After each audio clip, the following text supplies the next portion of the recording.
If you ain't sure what King Leo Viz, what the fuck is you doing, man? Hello, world. It's your dog, Vsb Laurent, man. I know it's another perspective of a nigga, man. You know, you used to hearing a nigga behind that mic, you know? But check it out. We coming at you with this new podcast. It's called Bust It Down, right? The only podcast with conversation rule the nation. Integrity-based podcast. Man, I started this podcast because as I looked around my city, I started to see it wasn't no platform for the artists. It wasn't a platform for you to get to know the artist as an artist and as a person, right? And we got so much talent around this city. Front was back, side to side, you know what I'm saying? East, west, north, south, you know what I'm talking about? We got so much talent in St. Louis and East St. Louis that it's just not being displayed. So I took it upon myself, man, to display this talent. And I chose these two guests for a reason. They my nephew. You know what I'm talking about? I love them dearly. You know what I'm talking about? Kill a brick and put a rock in the hospital about these two gentlemen right here. If you know anything about me, you know I'm about mine, you know. So I said that to say this. I chose these two gentlemen for a reason because in my eyes and what I know about them, they gonna be the next two guys you see leading the city, right? One from the East, one from St. Louis, right? We got Lil Ryan and Jumpman Joey in the house right now. What's up with you niggas? How y'all doing? Yeah, man. What's up, man? What's happening? What's happening? Y'all ready? Yes, sir. Alright, so look, man, we're gonna do this thing a little different. This podcast right here, man, y'all can be as groovy as a $2 movie. You know what I'm talking about? Hey, man, we gonna really get to it, though, because we gotta let people into the light of y'all, man. They really don't know how special y'all is. And as an uncle, I don't want to be biased and say, oh, these niggas only special because of what I think. You know what I'm saying? It definitely ain't about that. So we gonna get into it, man. We gonna let you know a little bit about both sides and where they from and how they get down and how they came up. I'm gonna start with you, Laurent. Yeah, I'm CEO, Vsb Laurent. Represent them 4 letters strong, YOMP. YOMP stands for Your Own Motion Productions, which means you are yourself, you are your own person, you move in your own motion. You have to be productive for anything you do or say. And if you yourself, you're young. And that's what we want to do. That's what we want to do. We want the world to do. We want the world to young. You know what I'm saying? And I stand on that strong. Hey, but you know what's hard though? You know what? I'm gonna tell you some real shit. Until you just said that, I never knew. I always wondered, like, man, what the fuck y'all stand for? For real? Yeah, what it stand for? One more time, what it stand for? Yeah. YOMP, it stands for Your Own Motion Productions. Your Own Motion Productions, which means you are yourself. You are your own person. You move in your own motion. You have to be productive about everything you do or say. And if you yourself, you're young. And I'm myself 100%. You know what I'm saying? Man, you don't give me some motherfucking merch real quick. I'm sold right now. Give me some. Jumpman, what it is? What's the word, man? It's your boy AT Jumpman Joy. Yeah. I'm for the south side for real, but you know, I'm really for the north, both sides. North side red, south side paid. Okay. You know. Talk about it. Shout out Hassan and man. Talk about it. Man.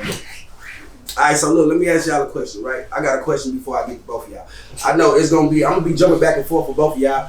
You know what I'm saying? I chose y'all in here because we all family. We all as one. So we can have this conversation amongst each other to where things you might not want to say in front of another nigga, I know you'll be comfortable with saying in front of him. Things you might not want to say in front of another nigga, you'll be comfortable with saying in front of him. This family. So I made sure that we kicked it off with this episode for a reason, right? So I want to ask y'all this. Before we get into it, I want to ask y'all one question. Do you think hip-hop influenced you thugging? Say that again. Do you think that hip-hop was one of the biggest influence in you jumping in the streets and thugging? As hard as y'all be thugging. Well, as hard as you be thugging, I know for sure. One of them, hell yeah. You say one of the biggest influences? Hell yeah. But like, it may be different from me because like, I really got like an inside look on that shit. Like, everybody don't know you my uncle, so you know I was really seeing what was going on. Ain't no that shit. Not saying too much, but you know, like, so everything else ain't really impressed me, but that, you know, that's what I'm seeing them do: get money, make music, shoot videos. They just seem like the funnest shit to do. So I'm just like, damn, I'm trying to do that. Whatever they doing, I'm trying to do that. But did you ever think that you would be as great as you are, like touching that mic? Like, did you ever think that I'm gonna do this shit? Like, did you ever think you would be as great as you are with that, man? I'm saying this like humbly as possible. Like I kind of feel like, here we go now. You know, here we go. Kick the shit now. Like, bust it down for me. Think of bust it down. Who my brother is? Rest in peace, Breezy. Alright. My uncle Stank, everybody know him, Eastside legend. Shit, my dad, rest in peace, Lil Joe, you hear me? Everybody don't know about that one. R.I.P. big bro. You know what I'm saying? Real giant boy. It's just all in the family, so like, it's just like, I feel like there's no way I could have like failed with it. Feel like I was destined. I know a lot of niggas, hey, but look, we can't say that because let's think about it. How many artists do we know right now that got sons and daughters who do music and they shit ain't all the way straight? It don't be about that. You know what I'm saying? It's either that shit be in you or on you. You know what I'm saying? And for some reason that shit was in you. You know what I'm saying? And you took that shit to another level, which is why we gonna get to that. You know what I'm saying? We gonna get to that. I think he one of the most lyrical artists that y'all done seen from that era. You know what I'm saying? We gonna be able to bust some shit down for y'all. You know what I'm saying? If you won't smoke, just let me know. I'm built for that like a chimney. I said, oh my God, what the fuck made you say it? If you won't smoke, let me know. Nigga, I'm built for that like a chimney. I just never understood like the mind of that, right? We gonna get to that. Lil Ryan. Boys. Honestly, I want to say hip hop made me be thug. You know what I'm saying? Okay, bust it down. I wouldn't necessarily say that I was thug. Okay, you know, bust it down. Growing up, you know, I seen a lot of things. You know, PT, pretty thug. You know, definitely. Right. I grew up around my uncle. You know what I'm saying? My uncle Stevie had to raise me. You know, because my the mayor of the Ville. What's up, nigga? You know I love you. My uncle Stevie had to raise me. My uncle Stevie had to raise me because, you know what I'm saying, my pops was locked up. You feel me? So, okay, shout out B. And, you know, my pops raised him in a way, you feel me? For sure. That's that Centerville shit. Yeah, it's all family. So, like, basically, it stepped down. So, my daddy did that to my uncle. My uncle did that to me, you feel me? So, like, I got to see both sides because my mama made sure that I always seen my daddy and knew who he was as a kid. You know what I'm saying? So, I knew, like, where I come from, okay, that's why I act that way because of my daddy. But the whole time, I got my uncle in my ear and I got my mom, you feel me? So, I had those two entities. Those two in my head. Oh, those three, honestly. All in my head. So I was already like that. You feel me? It was in my blood, like on both sides. You know what I'm saying? So like, as far as that, my mama didn't want me to go that same route. So she made sure I didn't do none of that. Like, you know what I'm saying? But even though it was already in me, so it was kind of hard to stop it. But I had guidance from my uncle. And you know what I'm saying? My daddy telling me things, my mama telling me things too. So I never was like, you know what I'm saying? I'm net already, you feel me? So like, I jumped out, Waka Flocka. I was a head bob, and I grew up. Let's go. Yeah. I'm hyper, bro. You feel me? So that's why I act out all this energy. You feel me? Yeah, I heard about you. You used to put your hands on people back when you was young. Look, so with that being said, I love that answer because you know why. And I love that by y'all being so close, the answers were so different, and I'm gonna tell you why, because it's really y'all, and I know y'all. Yeah. You know what I'm saying? So it's really the answers y'all gave is really like honest and to the core, and I appreciate that, man, because that's what I want on Bust It Down. Yeah. I want your honesty. That's what we here for. You know what I'm saying? Because one thing I do know about this city, it's made some millionaires and it's made some strong men, and I just feel like everybody else should. If you from a city or whatever town you from, you should be very prideful of where you come from. If not, it's a problem. You know what I'm saying? So I feel like if you can make it from this motherfucker where we at, you can make it anywhere, man. You know what I'm talking about? St. Louis, East St. Louis is connected. It's the metropolitan area. And if you do the murder rate, and if you do, if you go by the dangers in the city, right? We are the #1 most dangerous city in the United States. Every time if you go by population, right? Yeah. Now, if you go to murder rate with East St. Louis, every time if you go by population, we will be #1 or we'll be in the top 3 or 4. Chicago did their thing, and I won't say did their thing because I'm not proud of it. Exactly. I ain't proud of that shit, and that's the reason for the question that I asked y'all. Do y'all think that hip hop played any parts on y'all real personal life? Like, do you think it had effects on your decisions that you made as a man, maybe for your family, maybe just as growing up, the road you could have took, the talents that you had that maybe you slept on? You feel what I'm saying? So that I agree with that. I agree with So that was the reason for that question. You know what I'm saying? All right, so not to cut you off, go ahead. Everybody know me, you know, I'm gonna keep it a stack every time. I wasn't no bummy ass kid, and I had all the games, all that shit coming up. Me trapping was my own decision, cause I seen that shit and I just wanted to get it on my own. You know what I'm saying? Like, my mom been getting it all my life. Bust it down. You know, ooh, hey, look, let me already cut you out here. know. Shout to that. Shout out my mama. Hey, shout to that. Get it on your own, man. You know what I'm talking about? Just being real enough to want to get it on your own. We're gonna take a shot to that. You Most know definitely. I like that. Yeah, I like that. Shit, that was some real shit. I love, and guess Shout what? out my dude. Hey, guess what? Though I ain't gonna lie to you. I don't mean to cut you off. I hope you don't lose your train of thought. But guess what? As being your motherfucking uncle, nigga, I'm elated to hear some shit like that. You know, from a gangster standpoint, though. You know, to know that I raised the nigga to say I just want to get it on my own. I'm proud of you. But go ahead and finish what you saying. Yeah, that's one thing. I'm not gonna fake it with you. You hear me? Because I don't want you to fake it with me. Yeah. You know what I'm saying? Yeah. I had everything for real, but watching my mom by herself for real shit, I'm like, I want her to do her own thing, you hear me? So I'm finna do my own thing, you hear me? Yeah, I know, but for the people who don't know Jumpman Joy, how many siblings you guys? Was it you in the home? How was you raised? How you came up? See, I'm the only child on my mama's side. Okay. On my daddy's side, I got a little brother named Keon. Alright. Then I got a sister named Taylor. Then it's me, the middle child. Then it's my sister Nookie. Right. And then my big brother Breezy, rest in peace. R.I.P. my nephew. Yeah, Big Breezy. You know what I'm talking about? Big Breezy. You know what I'm saying?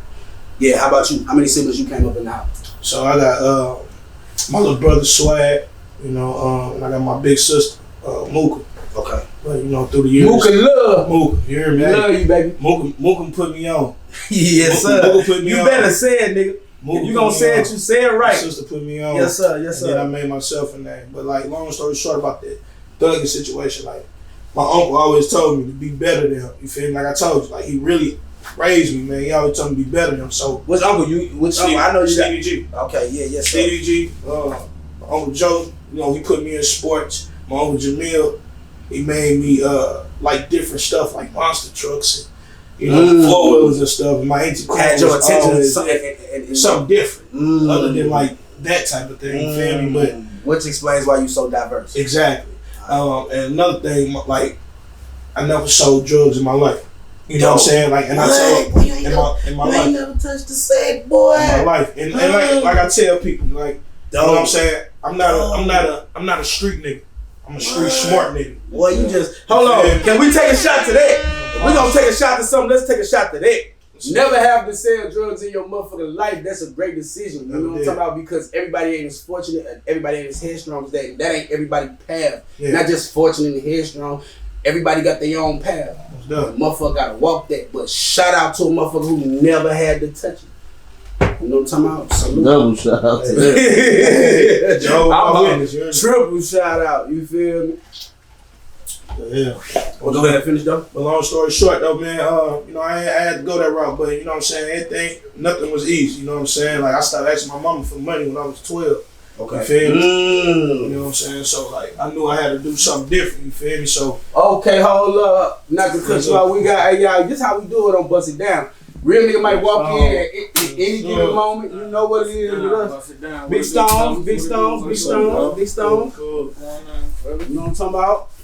Man, he give it time. Every time he give it to him. Every time you can fall in right here, my guy. You can fall in. He give it to him every time with the drip. Strong gonna be on the edge. He give it to him every time. You know what I'm talking about? Oh, back from that intermission, you know, my nigga Stones had popped in this bitch. You know what I'm talking about? Another real nigga. We're gonna keep it going. So look, though. Now we're gonna get to asking a couple questions that really need to be asked, right? Starting with my nigga, my nephew. Yeah. Oh, lot of you know what I'm talking about? Bitch. Yeah. You know what I'm talking about? Alright, let me ask you this. If I say one thing to you, if I say it, tell me your feeling when you hear Okay. what I'm finna tell you. Y'all since the age of 3. I mean, y'all been since the age of 3. Since Hold the it. age of 3 is Hold about my sister and me. Hey, And then my brother, hey. he another part of me. Hey. I'm telling you. Hey, y'all been since the age of 3. Alright, so what was that? First album, what is that? Is that an album? Is that a mixtape? Is that the first time you jumped off the porch? What does Yomp since the age of 3 mean to you? What's your most important song off of Yomp since the age of 3? Was it one of your biggest hits? What was it for you? The intro. Since the age of 3, it's been my mom, my sister, and me. And then my brother came. He another part of me. I'm starting to see a lot of shit that I can normally see. But now my vision clear. Now this shit so clear to me. Come on. Since the age of 3. Yeah. Hey. And I'm telling you, hey, but look, since the age of 3, I've been like, I am who I am, like I'm myself, you feel me? Like, since the age of 3, I really knew not who I really was, but I got a beginning, a head start of who I really was. You know what I'm saying? Like, I say it so much. Meaning, like, I'm somebody. I'm B-son. I'm Stevie G nephew. I'm Keisha's son. You know what I'm saying? But like, as I got older, yeah. But like, see, I knew I was somebody, but I had to learn who I was. You feel me? My eyes were so wide trying to figure out who I was. But I always knew I was somebody. You know what I'm saying? I knew I wasn't that person, but I knew I was somebody. But I got characteristics of certain people that was around me. But since the age of 3, I knew I was somebody. That's where that came from. I love it. I want to ask you a question, Jumpman. Let me ask you a question. If I was to say AP game, what come to mind for you? Man, the game. Like, the gang. Okay. First of all, shout out the gang. You hear me? Because, like, shit'll be a lot different without the gang. You hear me? They're my support system. You hear me? Motivation. Always paid, man. That's a lifestyle. That don't mean if you got a whole lot of money in your pocket. So the definition of always AP paid. is always paid. Always paid. Okay, so let me ask you, how many members? Not members, because one thing now, excuse me, y'all, but I gotta say this, and I don't mean to cut my nephew off, but just through me watching the Thug case, watching what Gunna did, right? This is what I gotta say to it. Sometimes slang get people caught up in real shit, right? When a motherfucker say gang, they just saying family, brother. It's just slang, and y'all actually using that one word to prosecute real niggas. I hate it. Now go ahead. So I just had to make that clear because y'all heard a person say gang and members. Go ahead. Y'all heard a person say gang and members. Y'all think that shit actually mean they gang members. That's just slang that people use. It's a terminology that's going on in music today. So let's not fuck that up when I'm saying that in here, because that ain't what we represent. Straight up. You know what I'm talking about? Absolutely. Yeah, that ain't what we on. Yeah, we ain't in here glorifying the worst of this shit. We in the worst of this shit. Fucking up my money. With that being said, keep going. My bad. I had to cut you off. Good. I had to cut you off to clarify that because motherfuckers will hear that and take that shit the wrong way. I'm glad you know what I'm saying? But AP, that's what that means, always paid. Yeah, we a group, you know what I mean? Like I said, like, family, not none of that, like, we rappers, entertainers, you know what I'm saying? Like, always paid. Like, it's just a lifestyle we live by. Like, it don't mean if you rich or got a whole lot of money. It's just like, long as you put yourself higher than anybody else puts you, then you always pay. You know what I'm saying? Fuck what they want. Hold on. One more time. Can we take a shot to bust it down, my nigga? Bust it down. We gonna bust it down. Bust it down. I love that point of view. All right, now, on some real nigga shit, I gotta ask the question because I wouldn't be me if I ain't asked what the people want to hear. Right. You from the north. You south side, what is it? North side, raised, south side. Okay, well then, What gangs is on that side of town? I gotta ask because the people want to know. Right there in my specific zone. What is right there? 20th, the Dub, you hear me? You got the bottom, 19th. You got John, that's us. You got DeSoto, that's them. Okay. And that's pretty much like.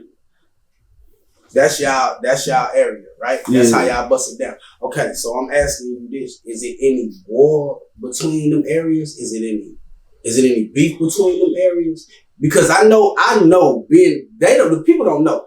You know what I'm saying? So people who watching this, they really don't know about real street politics coming from St. Louis, right?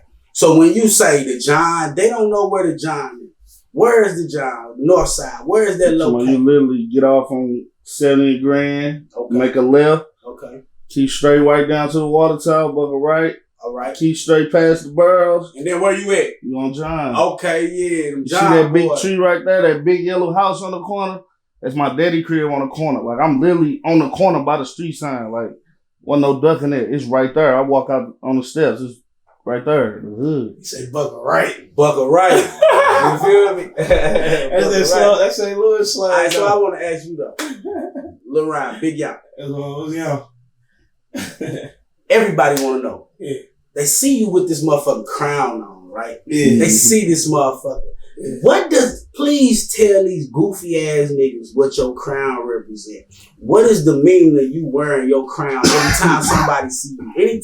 Anytime it's time for you to wear your crown, you wear it to the utmost, man. And heavy is the head, right? Where's the crown? Explain. I wear the crown because I'm royalty. Bust it down. Hey, take a shot. Bust it down. That will mess you up. Bust it down. And I say that because I am who I am. I'm myself. I'm royalty.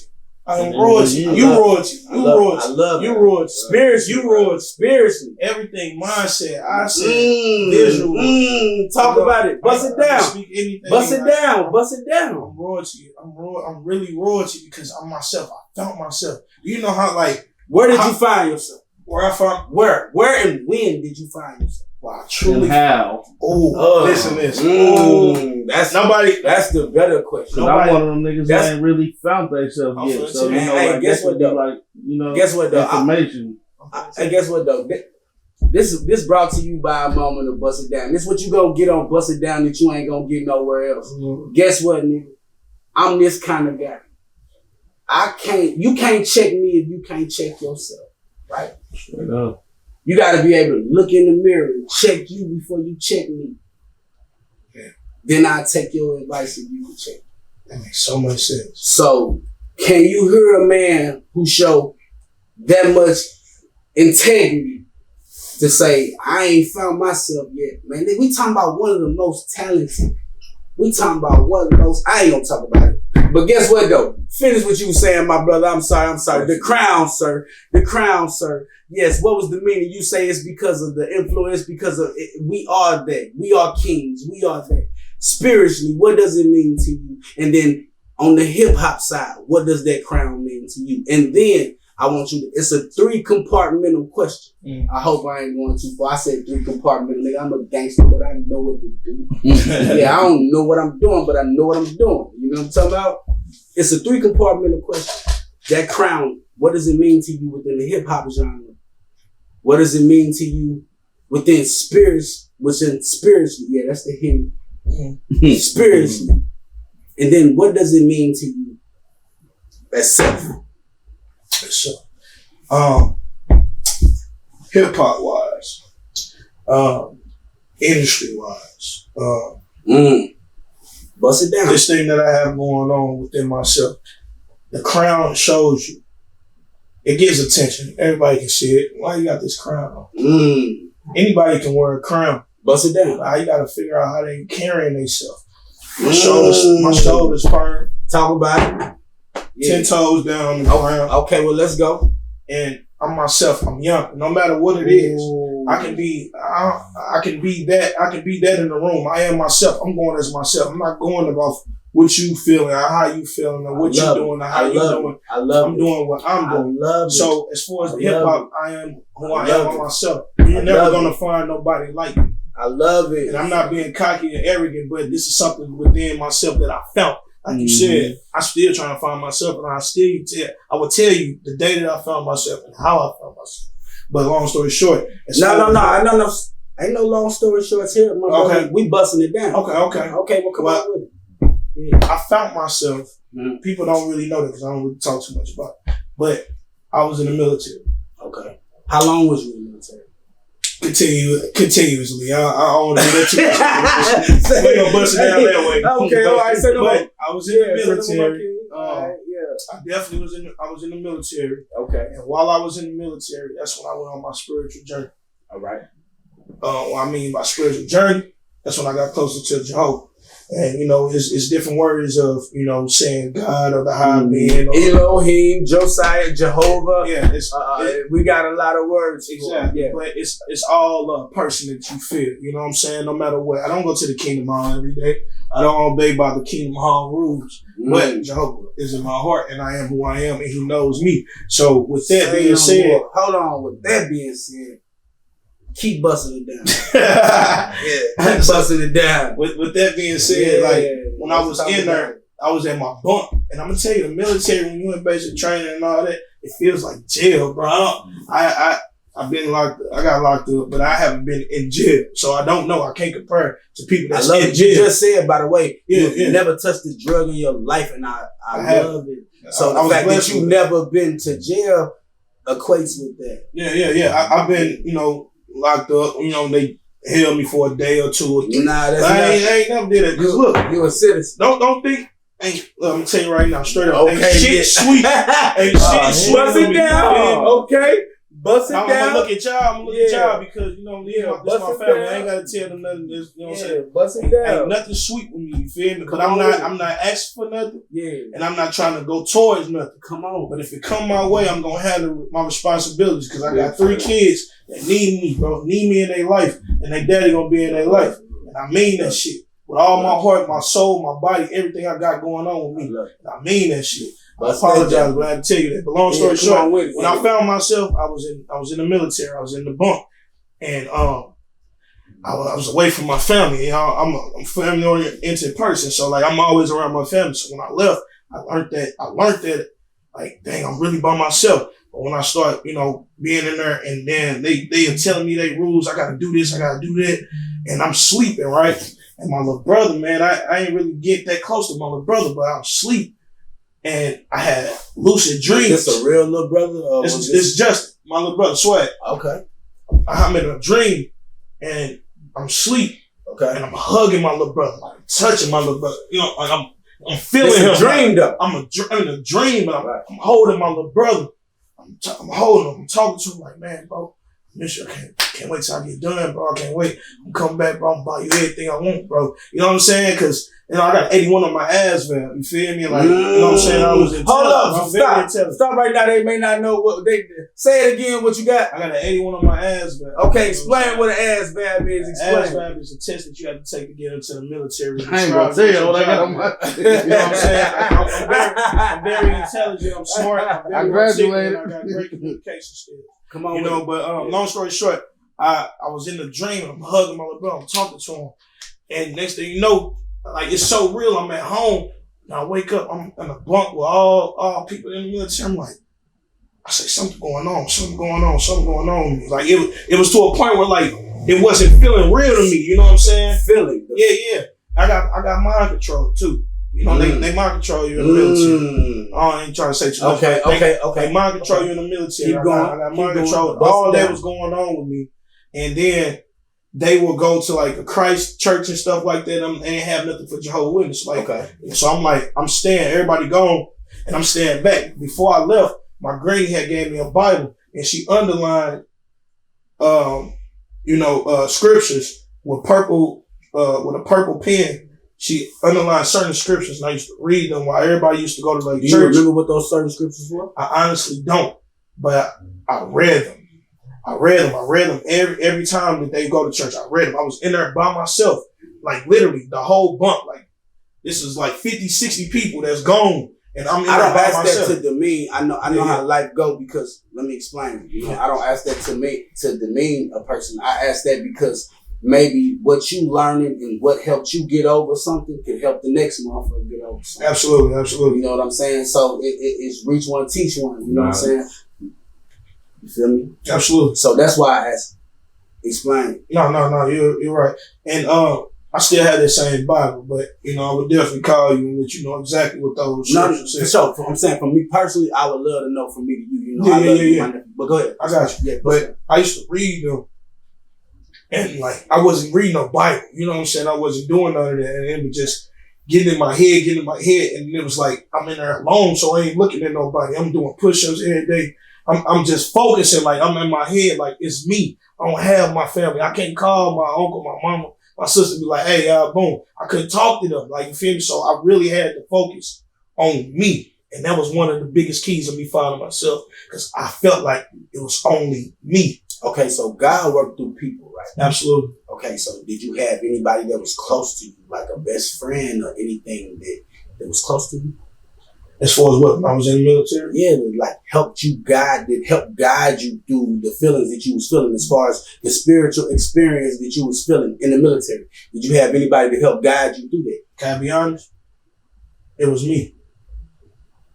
Guess what? I got a spot. I got some shit in my rhymes, right? Yeah. Where I say I was down on my knees crying, praying for help, for God to send me an angel when I found myself. So I understand that. You know what I'm saying? Yes. It was me 100%. And that's how you know it's real. You know what I'm saying? I spoke. Yeah. It was really me. I learned myself. I figured out myself. He put me in a position to find myself, and I really found myself. So when I got, after, I was in the military, I served, and then, certain things happened, and I had to come back. I was a whole different person because I found myself. Certain people just think I was weird, but like, it was me. Spiritual shit will get you twisted. Yeah, most definitely. Spiritual shit will make a person who, listen, when you don't understand something, it always makes you speak on it derogatory, right? Mm-hmm. All right. Yeah.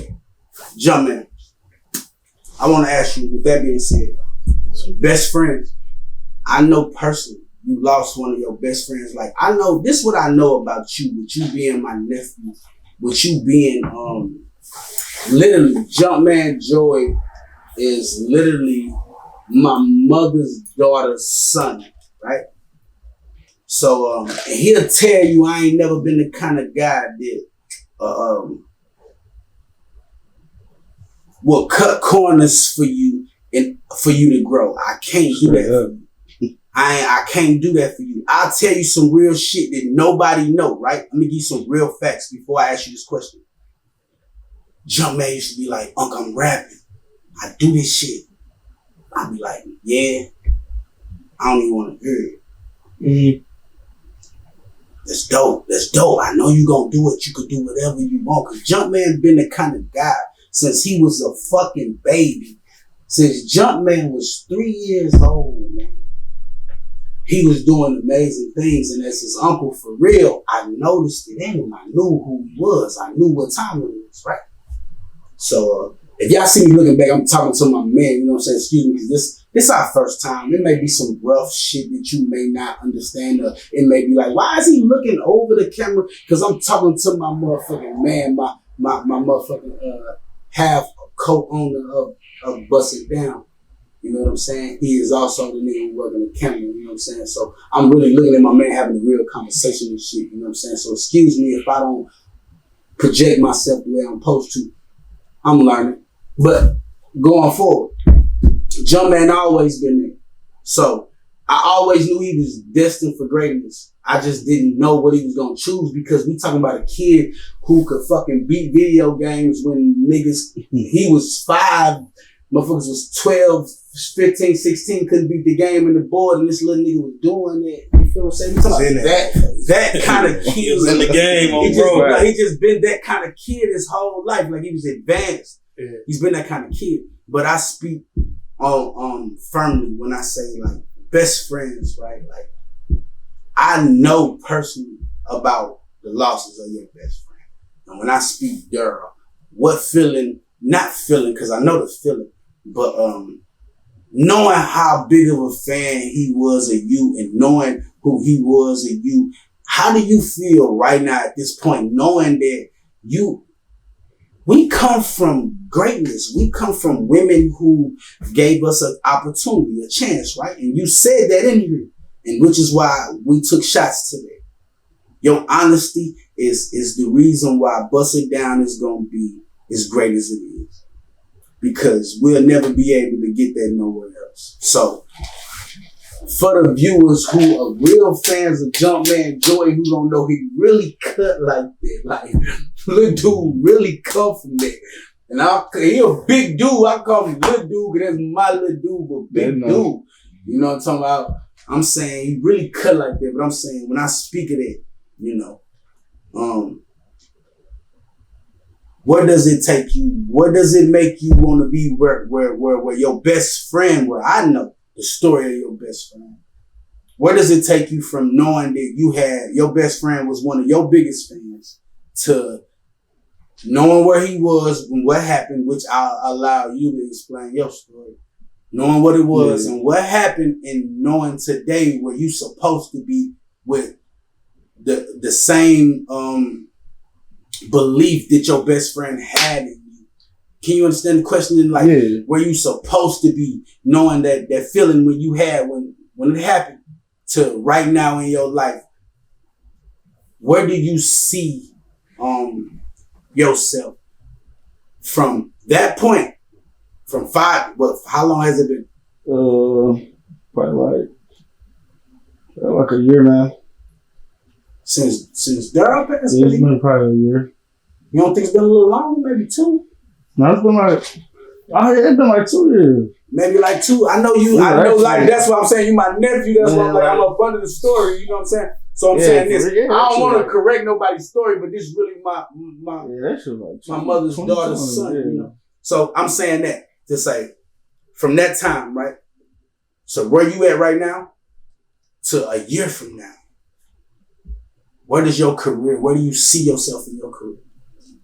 See, when he died, like, that just showed me, like, it can just happen to anybody. Like, don't nobody got no set time. Like, rest in peace, my brother Breezy, but, like, we know the lifestyle we live in. We know what comes with this shit. So, like, that's why everybody be like, damn, you don't never seem so sad or down and out. That's because facts. I've never seen we sit like down that. In the basement and we had like hour-long talks about what can happen with this shit. Like, with everything I do, it's a thought process. Like, see, I gotta deal with the calls from your mama calling me talking about, hey, check on my son because the nigga don't never show no emotion to it. Nothing. It's like I got the a nigga thought real process. Gangster, you know what I'm saying? So that's what I'm saying. But go ahead, finish. Straight up, like, I think about it like, all right, before I make this trip, this can happen, and this can happen. I always think of the worst before I do it. You know what I'm saying? Like, I know what comes with this shit. Because of your best friend? Is it because of that, or is it because of everything else in your life? Like, it's really because of, like, everything. It's me. Like, I know what, like, I look at life different. Like, bust it down. I look at life for how it is. Like, you born to do what you gonna do, and you gone. You know what I'm saying? Like, shit happens so fast, that's the only way it make me think. Like, my brother finna take off with the rap. Boom, that happened to him. Daryl, you hear me? Like, wouldn't hurt a fly, you hear me? And that happened to him. You know what I'm saying? Like, that just show me it can happen to anybody. It's not no time limit. So, all that waiting, I just be like, yeah, I'm gonna drop next week. I'm gonna get it right. So, it's no better time than now. Man, like, it might not be no next time. That's why I've been on my shit now. Like, this year, I'm going crazy. Videos on videos. I got 6 videos already shot. Ain't even dropped yet. Okay, dropping on my YouTube channel. So let me ask you this, right? So before we get to that, because we got, your accolades are going to come after. We're going to give you a chance to do that. We got too much of your story that ain't been bust down yet. Before you get to talking about what you got going, let's talk about how you got going. You know what I'm saying? All right, so I'm saying this.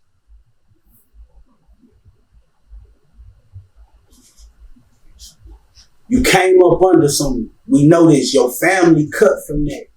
Now, we got people but we got people who family be cut from that and they still don't continue to be who they family was. You are who you are because of the name you made for yourself, which is the story I was giving. I never got on the song with you. What I used to tell you. We gonna get it in, few. We gonna get it in, few. I know. I just kept thinking like, I'm gonna make him get it in. What? I'm gonna make him get it in. We got to sometimes, bro. And I'm glad we took our time because now that I look back, I was not ready. You know, I was not ready because first of all, I was faking. You know what I'm saying? Like some of that shit, like now, if you hear my shit, it might sound different. Some people like, oh, you need to go to the old Jumpman. Like when you hear me now, like that's really me. Like you about all that jump out the car with the 100 and spin around and shit. Like that shit cool and all, but like now I'm coming to a point where it's. That shit though. But niggas you know, that's what they like. Niggas get used so I to was that. feeding it to them. They was eating it up. That's how I stole my fan base. You know what I'm saying? Yeah. Now that I have a fan base, I can really spit out this shit I'm really on because I got them now. You know what I'm saying? Ain't nobody gonna listen until they listen. You know? Facts. Like I finessed. I was jumping on everybody's track. I don't care who they gonna hear it somewhere. I don't care. You got this many views. Until it came to a point, they're like, oh, we hear him everywhere. He's snapping everything. Exactly. Everything. All right, so let me ask you this, right? Let me ask y'all this. Both of y'all. This is a 2-compartmental question. Yeah, both of y'all can answer this question, right? I want to ask y'all this. Now, y'all, everybody has heard about Mr. Charleston White. Yeah. Y'all, everybody has heard about this man, right? I want to know because I'm going to tell y'all my perspective on Mr. Charleston White after y'all explain y'all perspective. Now, we got Stones in the building now. You know what I'm talking about? And now, just because my nigga's sitting this close to me, he has to answer this question because me and my niggas talk on different type of perspective. We talk on all type of different genres. Religion, we talk on family, we talk on business, we talk on wrong, we talk on right, we talk on fight, we talk on shit that you'll never know about. You understand what I'm saying? So, but we've never talked about this together. So I'm going to start and I'm going to work my way around the room. Your perspective on Mr. Charleston White. Shock job. Shit. What's that? That nigga motherfucking shock job. He like Howard Stern or somebody, you know, just say shit to see what type of buttons he can push for the attention and shit. He really want to check.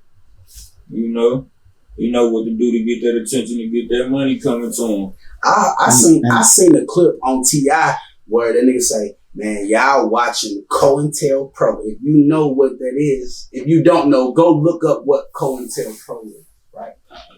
He said he's a plant. He's an industry plant. I definitely believe that. You believe that? Yeah. It's in plain sight. Already working for the feds and shit. And nigga already all that type of background and shit. Don't got no problem sending niggas to jail in public type shit. Hell yeah, that nigga a straight plant. You believe that? You can agree with T.I. when he say that? Yeah, I could agree with that. I could agree. I could see shit. So that's the verdict on your case. You agree with it? Without no fact, but I definitely see it. So. Spoken like a true street nigga. So you agree with T.I. on his verdict? Yeah. All right, well, what's your verdict? How do you feel? My verdict, I say he tells the truth that nobody wants to speak on.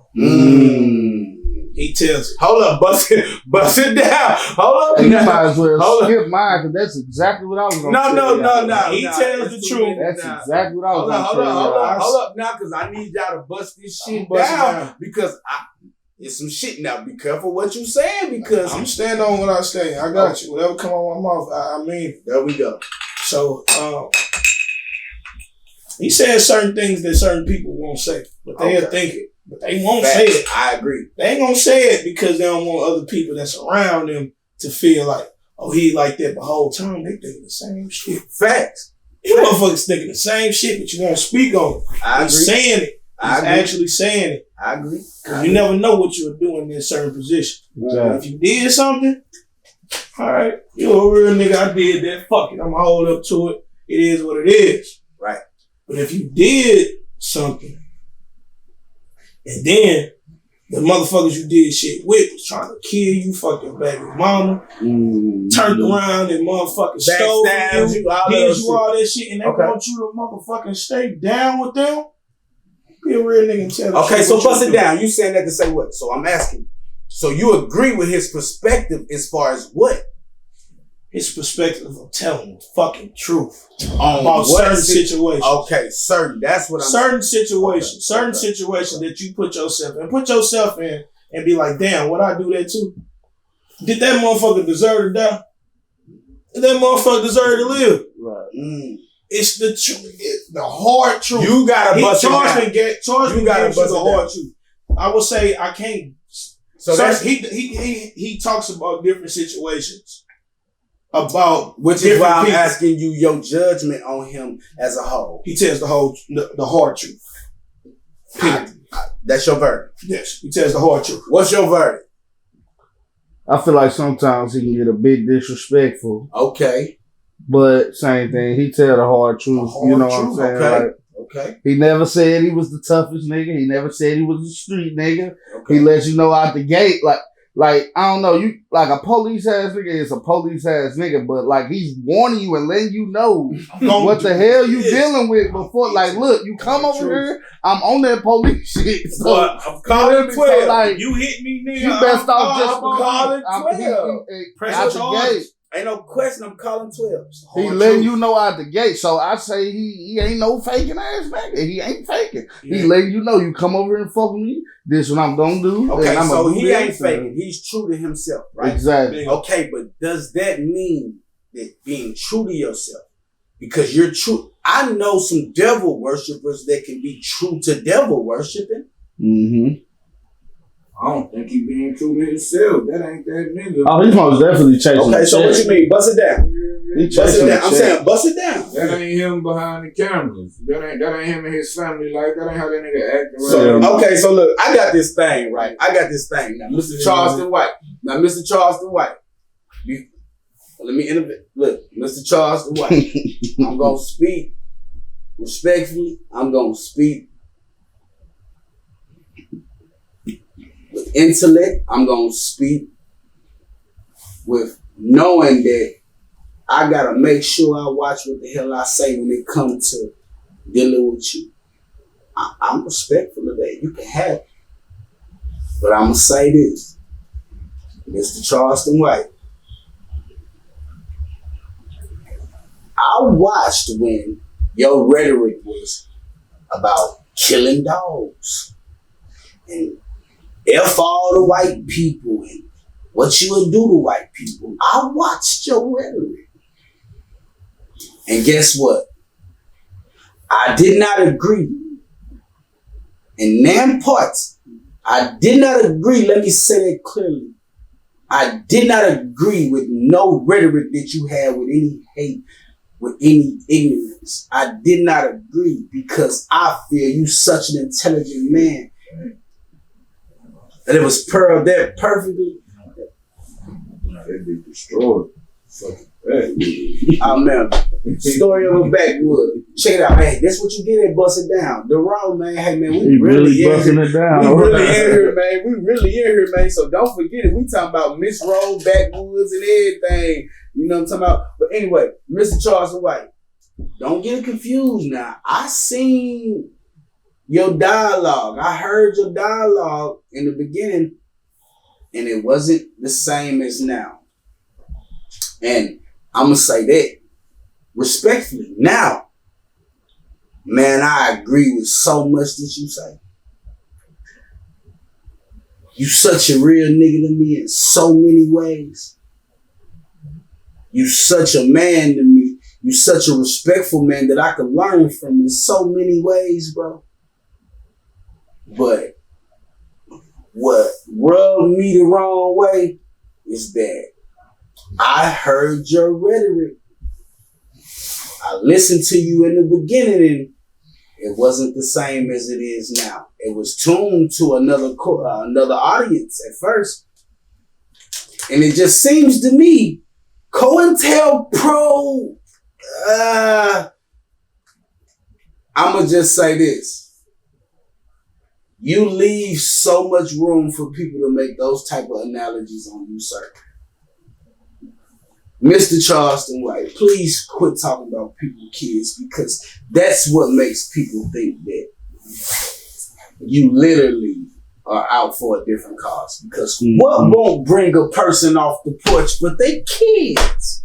Right. You talking about my kids. So this would make me feel like that. As a man who supposed to provide and protect, if I allow my son to be bullied, right? He say all you gotta do is turn off the phone.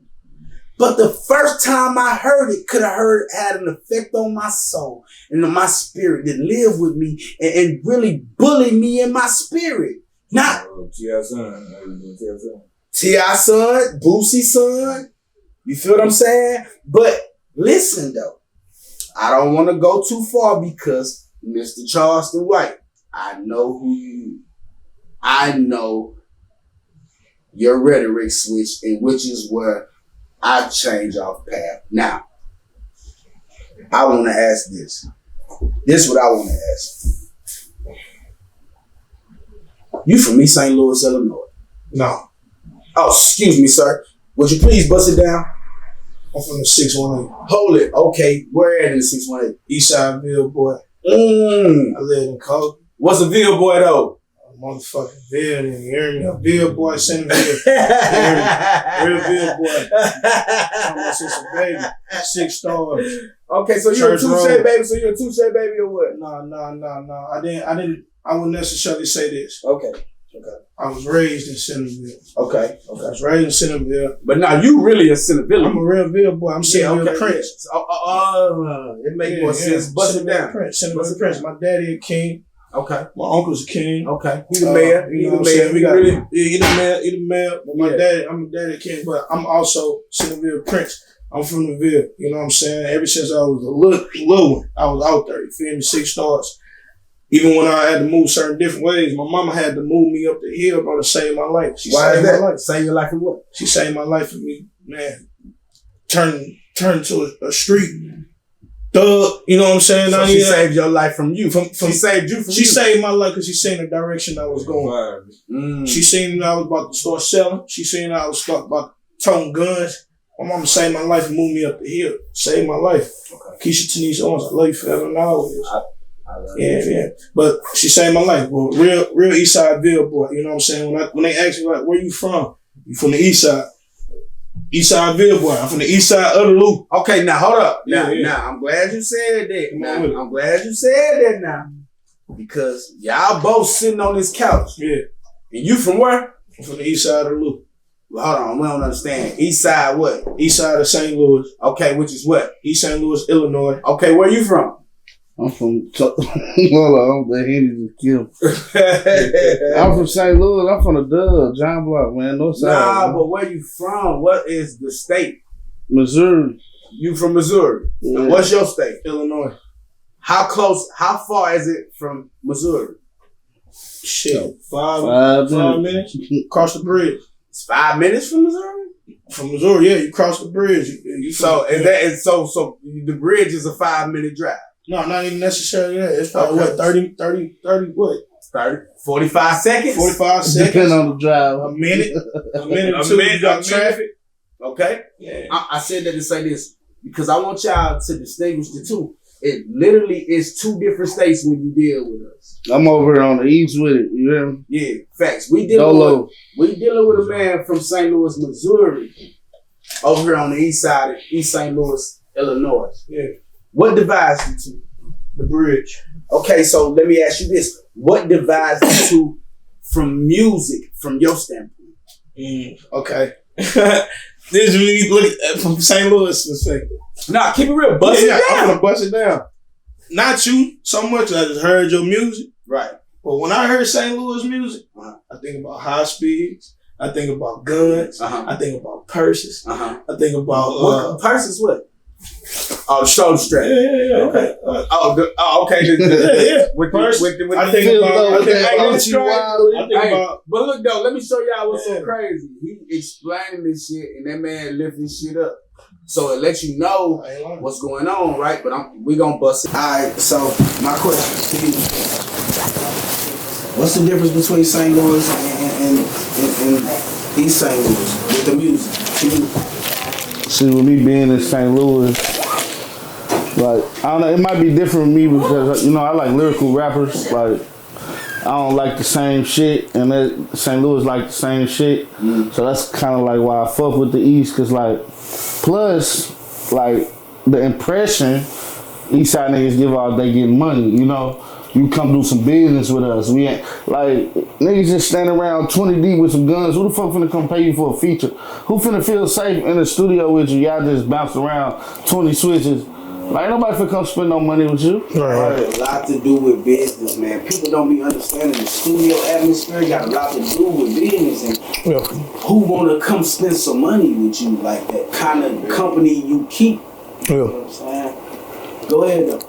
Then, like, with the beef, like, over there, like, it's like, that's all they do is this. Back and forth this, back and forth this, back and forth this. You know, like, that ain't my style, but, like, certain niggas done threw shots at me that made me, like, throw a shot back, because I ain't know. Do we ask those type of questions? Certain niggas like who? Man. Those type of conversations on bust it down? Or, I mean, is it something that you do not want to bust down? I bust it down, but we not gonna get specific. You know what I'm saying? I love it. You know, because I ain't knocking nobody else's business. What I got going on with nigga ain't got nothing to do with his business. That's like saying, you know, just because you on tour with LeBron don't mean he can't hoop. You know? That was some real street shit right there. I respect that perspective, my nigga. That's like saying you ain't, real nigga. You know, like, you don't like LeBron, but that don't mean he can't hoop. Like, you know what I'm saying? Like, that's what he doing. Like, that ain't what me and them got going on. Ain't got nothing to do with. You hate this, you hate your mom. For real. Yeah, you hate this, you hate your mom. I respect the hustle. Nah, I respect that. That's a real nigga perspective, because this is what I know about life, right? The minute you misjudge your enemies, you misjudge the outcome. You know what I mean? The minute you misjudge your enemies, man, you misjudge the outcome. You know. You gotta attack, and I don't mean by literally attack. I mean, but you gotta approach every situation as if everybody on your level, if they ain't, or higher. Right. You have to prepare for war at a time of peace. You know? And by the way, man, hey, we are in East St. Louis, Illinois, where weed is definitely legal. It definitely is. Dispensaries for sure, cuz. So you see me busted up in the sack, man. Hey, man, we ain't on nothing, no type of time to get a real player indicted, man, because we ain't on no shit like that, man. You know what I'm saying? Hey, speaking of indictments, how you feel about the Young Thug case? Free Thug, man. Yeah, first of all, free Thug. But like I said, like, if you asking me, I told you I got that thought process. You know what could come with that shit, and you know what really come with that life if you really living that life. Yeah. And like, I feel like everybody think Young Thug worried, but I feel like Young Thug one of them real niggas that straight like know what's coming with this shit, because you got to be prepared for that shit. You know what I'm saying? Yeah. If you want it, you gotta take that shit. You know what I'm saying? And that's one of the, I ain't even gonna say consequences. I ain't even gonna say jail or consequence, but that's one of the outcomes that can come with trying to live their life. Alright, so with you really living that life and you really being a part of that, all the hurt that come with it, right? Because a lot of times it's glorified. The kids see niggas on videos with these guns, they big as hell. They see the women fucking with the clout more than they fucking with the money. This is one thing I've always said. We respected 03, 04, 05 was the era of trap music. Yeah. We respected the dollar. Today it's about the clout, right? So I'm saying, does Nelly reflect St. Louis as far as the times and the music that's going on? Does Nelly still reflect your side of the water? Mo count now. We ain't gonna act like Mo don't count. But I'm asking you. I don't know. You over there. I'm asking you. It's a question to you. What do you feel about Mo?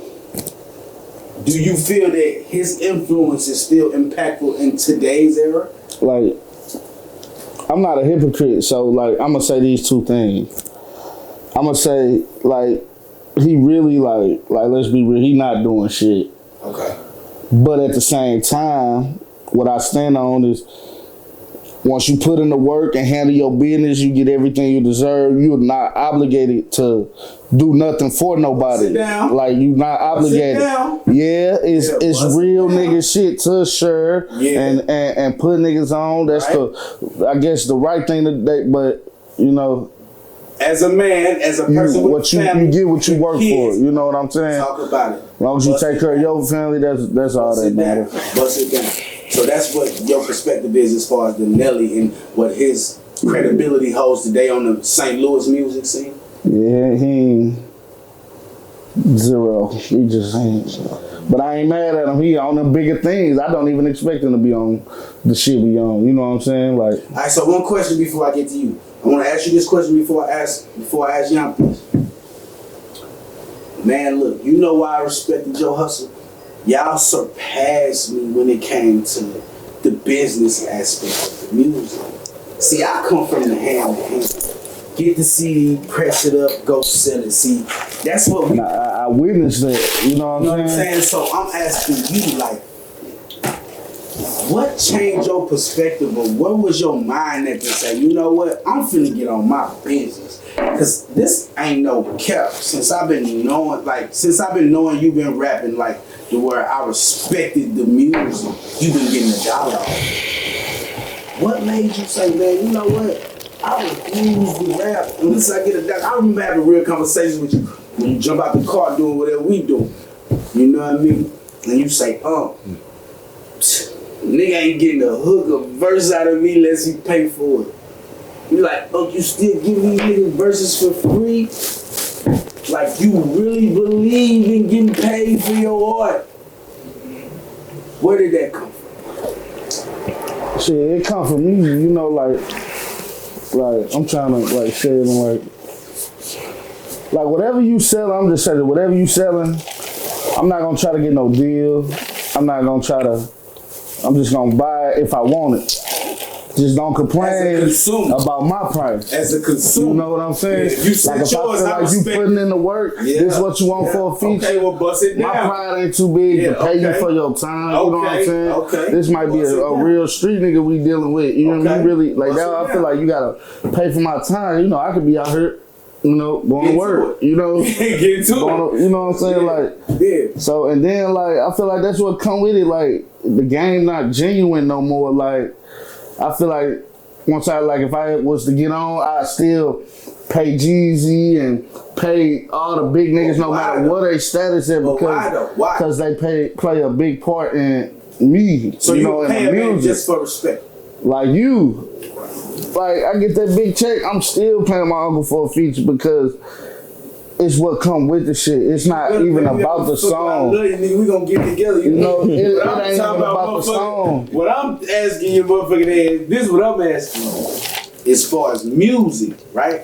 Are you gonna do a song with a man? What distinguishes that? Where you say, I want to get paid and I don't. What distinguishes that? Is it the talent within the artist that you do? Yeah, that's exactly what it is. Talent. I heard something hard, I get on it. Like, so everybody else got to hear so the nigga halfway and then he got to pay. Like, I be telling them, everybody they be sending me their song, some shit I done hopped on because it was so hard, you know what I'm saying? And you know, I respect the grind more than anything. Right. I respect the grind more than anything. Right. Like, I feel like all your partners should have $2 to pay for your album when it drop. Facts. If they don't, they not your partners. You know what I'm saying? Like, facts. You know what I'm saying? Like, talk that. If it's 10 niggas in your circle, please, everybody should be able to put $50 and shoot a video or something like that. Man? I'm 24. Talking like that. Yeah, where that come from? Where that knowledge? Where you know? That come from us, man. Talking like that, man. That come from you know what I'm saying? Nah, real spill, no mess, right? I asked that because business wise, right? I seen you been on your business, like you show me, like, you rapping for free, like knock it off, nigga. Look what I made. Like you really done showed me this off your phone. So to segue that, y'all, one of the biggest fucking promoters coming out of East St. Louis, Illinois. And I'm gonna tell you what's so crazy about this, right? Because you also one of the biggest artists coming out of East St. Louis. A lot of people, right, let me show you about a small city. See, small cities got this thing, right, where it be people who be in position before you get there. Yeah. They doing it before you do it. You see what I'm saying? It's already in a small city. It ain't too many people. You see what I'm saying? That will you can go to two. Hey, look. Hey, I want to know where I can get goddamn me the desire from. You feel what I'm saying? No pun intended. We just speaking in a street point and perspective. We busting it down. Not everybody got access to shit like that, right? Right. Yeah. Okay, so I'm saying this. Certain people be in position before you get there. Yeah. The things that you've done as far as your promotional career, as far as the success that you've had as an entrepreneur, Yeah. right? Is it any kickback or any flack or any like hate or jealousy or niggas be looking at you like, little nigga? You know what I'm saying? Because we from 89 blocks. 89 blocks, and it's very small. You know what I'm saying? It's really 89 blocks. Is it any kickback and resistance as far as your entrepreneurship in your promotion? Because you've brought people here, this big names, Big Boogie, Rich Homie, Anne Marie, Tank, Glorilla. Goes on. Yeah. Glorilla. Say that real loud. You know what I'm talking about? The list goes on. So I'm asking Tyreek from Power. Tyreek Damn. from Power. By the way, y'all went live in there. And man, that man that had every guy in the club around him. He did. Like I said, oh yeah. Whoever did the photography for that, shout out to you too. Like, I said, Nephew whoever did showed that. his ass with that promotion. That was you? Yeah. Damn. So I'm saying, Real. like, as far as that goes, do you have any salute to that? Real. Salute to that. Salute to that. Shot to that. You know what I'm saying? Shot to that. Bust it down. In a different lane. Bust it down. Is there any flack or kickback? Or do you have any hate or resentment towards the older niggas as far as you just merging into their lane? Absolutely. But you know, I notice it. I see it. I can't do nothing about it. The only thing I can do is what I've been doing, and that's me. You know what I'm saying? So Bust it down. with that being said, Okay. I see it. You as a young person, growing up, you would want an older person to say, "Good job. Facts. Catch that ball, boy. Run. Right. Go. Right. Encourage it." You know what I'm saying? Right. So if you see a younger person doing that, OG status wise, I'm an OG now. You know what I'm saying? So I see little kids. How old are you? I'm young age, but so I see a young kid. I'm good job, little bro. I'm encouraging them because it makes them feel good about themselves. It makes them feel like I can do this. I can really do that. You know. Kids of your own, by the way? Yes, I have three small children. Spoken as a father, like a father gives you that type of motivation. You know, fathers have that type of motivation where they get relentless with encouragement. Most definitely. And me being a father that, you know, my mama is my biggest hype up. Go Ryan, go. She don't care if it's all y'all in the room and I'm right here by me talking. Go Ryan. You know what I'm saying? Like that's what I had. You feel me? Live of him and his mom. Yeah. The coldest real you ever want to see. She's so on point and so in tune with his career. And you know when I seen it, you know what I said. It's genuine. Yeah. That's what I said. Yeah. It's genuine. This is black love. Yeah. This is what a mother's supposed to do with her son. She's supposed to love him and be in tune enough with him and his craft to where she can, hey, I'm going to blend with you. Yeah. You know what I'm saying? And dude just so respectful. And when I see that shit, the aura be so big because you so bright, you know? Yeah. Like not just as in skin complexion, but as your aura, your energy, like you so big, you so bright. So man, when I watch it, I just smile. I can't do nothing but heart it, man. You know, and love. Like, man, that's dope. That's the biggest. You know what I'm saying? Yeah. But yeah, go ahead and finish, man. I just had to say that. I love that about you and your people. Like you and your people, tight knit. Y'all do it big together. Like y'all don't need nobody else besides y'all. Like and y'all gonna do it big, and I love that. That's love. You know what I'm saying? Thank you for that. Sure. Certain people need to know certain things. You know what I'm saying? So I appreciate you for that. I love you. But most definitely, yeah, I see it. But I would want the industry that I'm in now, I'm really in the industry. You know what I'm saying? As far as that, music wise, I learned the business. I was an artist first. Bust it down. I was a dancer first. Like what you And mean? Then what kind of dance? Catastrophe. Not a stripper. Hold up, sir. But they would think, hey, girls would think I'm a stripper, how I'm gonna hump and grind on your ass. Get the bag. Yeah. But I was a dancer though, like dance teams and shit like that. You feel me? Catastrophe was one of the biggest dance teams in 618. Shout out Earl's, man. Earl's, hey, you did that shit at a young age, nigga. With all the high school motherfuckers in there, man, you did that shit. That played a big part, you know, and I started traveling and I went out of town and I was in like, you know, little commercial shit as a kid. So I was always talented, bro, like doing certain things. Yeah, my mama like made sure, like, she was like, cause she was shy, but she always knew how to do it and she seen me and I wasn't shy. Like I went, all right, I got you, mom. She was like, Ron, dance. I don't want to dance at all, but I ain't finna make her look stupid in front of everybody. Yeah, so I got you, mama. I gotta go. I'm get the crank, you know what I'm saying? I'm cranking and I'm representing, you feel me? But long story short though, as far as with that, man, like, as far as like the, you know, the people that's in position, you know, certain people did help me, but certain people don't like the fact that I didn't continue with, I need you.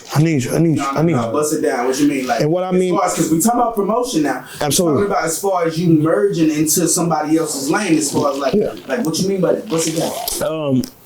But I mean, what I mean by that is constantly asking for their help. I'm the type of person that I don't use you.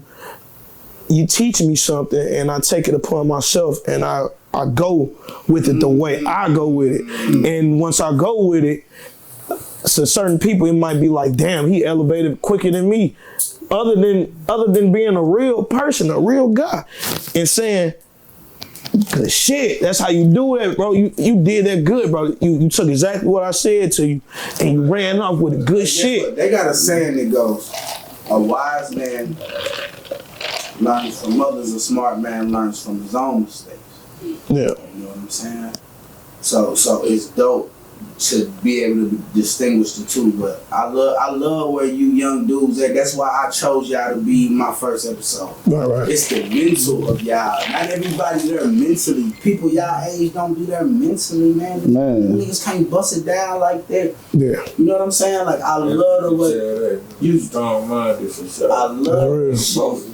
I love that That's shit. real. Appreciate that. I love that shit. So with that being said, you one more time, can you explain your accolades to me? Who else you brought here as far as promotion-wise?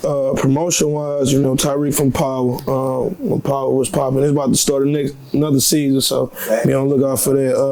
Shout out 50, nigga. Yeah. Hey, 50 actually. Shout out 50. Yeah, 50 actually got on FaceTime and seen the whole party. You feel me? So it was love. Yeah. 50 got on, like on my page. He was on FaceTime with us like this, like all y'all turn. Yeah. Really, okay, so Big Boogie, how did that shit come? Big Boogie, man, I got in contact with him through a dude named VA. Chopped it up. I'm gonna tell you how it all started with me doing this promotion stuff though. When I was, I'm still an artist, right, but it started with Duke Deuce. I got the song, that first one. Mm-hmm. That's how I got. What's the name of that song, by the way? Shout it out. It's called Squad Shit. You feel me? Featuring Duke Deuce. All platforms. YouTube is on YouTube right now. Any platform you want. It was me and Duke Deuce. Squad Shit. Now? You know what I'm saying? It was. And what I did was I did that Crunk Ain't Dead remix. But I call it a Yump mix because it's me. You feel me? So I Yump mixed it, and then I did end up getting a feature with him. I paid $10,000 for the feature. And then I paid for the video. It was $10,000. Then I brought all the guys, and we got a tour bus, and we went to Atlanta. You know what I'm saying? So that's what started the Yamp out. You feel me? And I started that promotion shit with that. So I'm like, I know how to get there. I know how to get them now. So guess what? They like them. So my first order was Big Boogie. I'm like, man, shit, I'm kind of nervous to do this shit myself. So, I talked to my family, hey, y'all want to do this, y'all want to do it, let's make this happen. Boom, we made it happen. But the whole time, I'm the brain of it, but really learning myself. So investment-wise, you tell people, hey, look, I got a lick, let's get it. I got this, but I'm like, It takes a all right, hustler to do that. yeah. It But take a hustler. yeah. It take a hustler. Everybody can't. Guess what? First of all, we gotta trust you to fuck with you. Bingo. You know what I'm saying? You gotta be serious enough of a nigga for us to say, hey, guess what? We gonna Put this bread. Right. Yeah. So salute to that. Yeah, and they, you know, they did that, and also put mine as well. You know what I'm saying? But long story short, I handled the business. I didn't know anything about it, like so. I'm handling contracts. I handle riders. I handle, you know, communication, like all that got strong. No, that it started with Duke Deuce with my feature. Big book we talking about. As far as promotion, As far as learning the business. But I semi-learned the business with Duke Deuce. Yes, being an artist. Right, and that's what changed me, because that's when I found out about contracts. So it ain't just you paying this dude no money. It's you paying him money, but also you gotta understand you gotta have a contract behind it, because that's just his bread, but he signed to a label. So you don't even own your song. You don't even own that feature. You don't own any of that. You don't own none of that. So I had to learn that. So I had to get a lawyer. I had to get a lawyer. I had to pay him $500 to him to post it on his. Come on. So it takes money to make money. It takes money to make money, but also it ain't just about money. It's about business, paperwork. If I didn't handle my business, he would have owned half of my song, even though I paid for the beat. I bought the beat from the producer. I bought the video. I bought the feature, but he still would have paid. He would have got 50% of everything that I worked for. So how much does the paperwork cost? The paperwork? Yeah. I bought my lawyer. My lawyer writing that contract up, I paid $1,500. So add that on to $10,000. Then on top of that, the bus. Add that to $2,500. Add that taking care of to the cameraman, $1,500. Facilitating. I paid so much money for that. Right. Some came back. Did you capitalize? Was it worth it? I did. Was it a proper investment, or did you lose? Did you lose or did you gain off that investment? I lost, but I gained. Okay. I lost money-wise because I made some of the money back, but it wasn't all of it. But guess what I did? What you do? I learned. I got connections. I got a bigger status in my city. I got a more status. I'm in Atlanta. I'm on top of a fucking tour bus at a car show in Atlanta. They up here taking pictures, I'm signing autographs. They follow me. So it all playing the part. But him as being an artist, because he was still just now getting on. So he can't be like, hey, come on, bro, I got you. Right. Certain people would do that because I'm the type of person that would do that, because at the end of the day, you do what you do. I'm still doing me. You can't make me look bad. I'm myself. If you hard, that boy hard. But guess what? I'm still doing this. I'm young, but you feel me? I learned myself. I'm myself 100%. I can't change. I tried. It didn't work. You see what I'm saying? That's a big part. Hey, guess what, though? Yeah. That part right there is a lot of the reason why people can't unify. Bingo. You feel me? Because they don't know thyself, right? You're so worried about the next man's pocket watch. You don't know thyself. Yeah. You don't know how much worth you hold and how much value you bring to the table. Absolutely. I got this saying that I be telling them little gals when they get to popping their shit to a player, right? Because, you know, yeah, I'm a real big old P. Excuse me.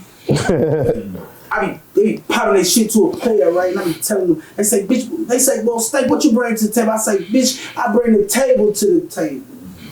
Yeah. Right. It's about what I bring to the table, bitch, the table. The table. You see what I'm saying? Yeah, I'm standing on something. You see what I'm saying? You talking about what I bring to the table. Bitch, you the silverware. Bitch, I'm the foundation. Excuse my language. I said I got a little P in me. Yeah.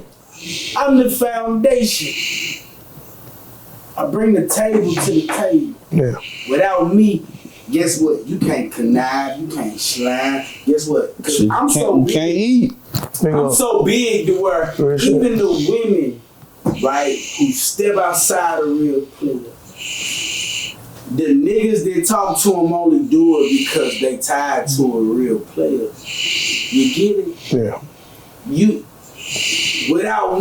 been around certain players all your life. Right? So I said that to say this. Now, how many times have you been around a situation, right, where you do a song with a producer and they've been around this producer, but yet you catch his beat different?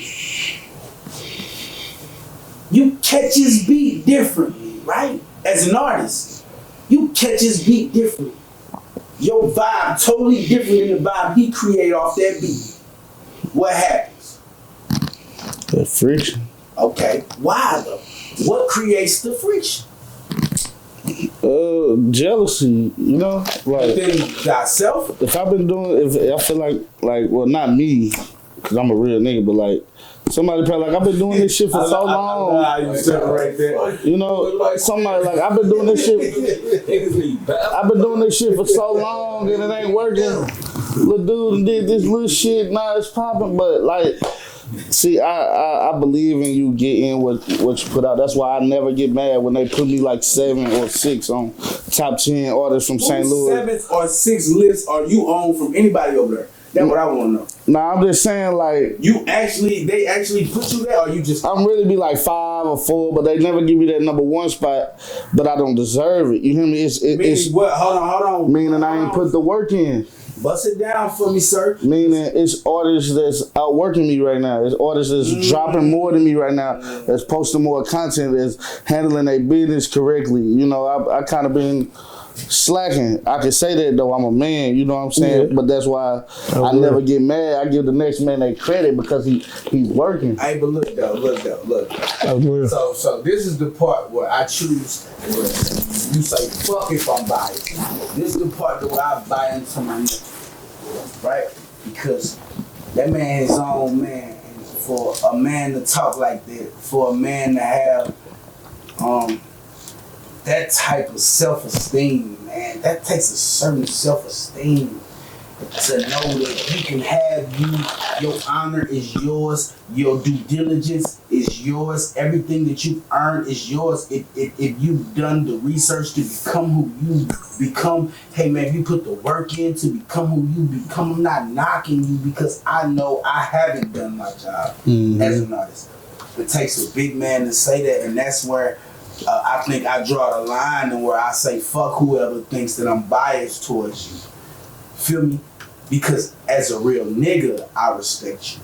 As a man, as a father, as a See, that be the same way with me too. Like, you know what I'm saying? You, I just respect you. You know what I'm saying? So, like, when you talk like that, the rhetoric that you use, bro, like, that's why I chose you two to be on this first episode. Well, that's why I chose you to, and that's why I knew this would work, and that's why I knew the energy. That's why I knew this. That's why we headed to the studio after this to get it on. You know yeah. So, I got real notes. You know, I love these guys, by the way. You know what I'm saying? But I got a couple real notes, a couple real things. I asked a couple people what would they want to know from these guys. A couple people didn't know them, the real fans. What would y'all want to know? What questions would y'all want asked from these two dudes that might not be able to get answered if another person was able to interview them? A lot of people asked about grief, your brother, the loss of your brother. You know what I'm saying? With that being said, I want to ask this. That's my nephew. Right? But I'm taking myself out of that. Right? And I want to ask, what did it do to you as an artist and as a brother, as a human being? Did it kill your motivation?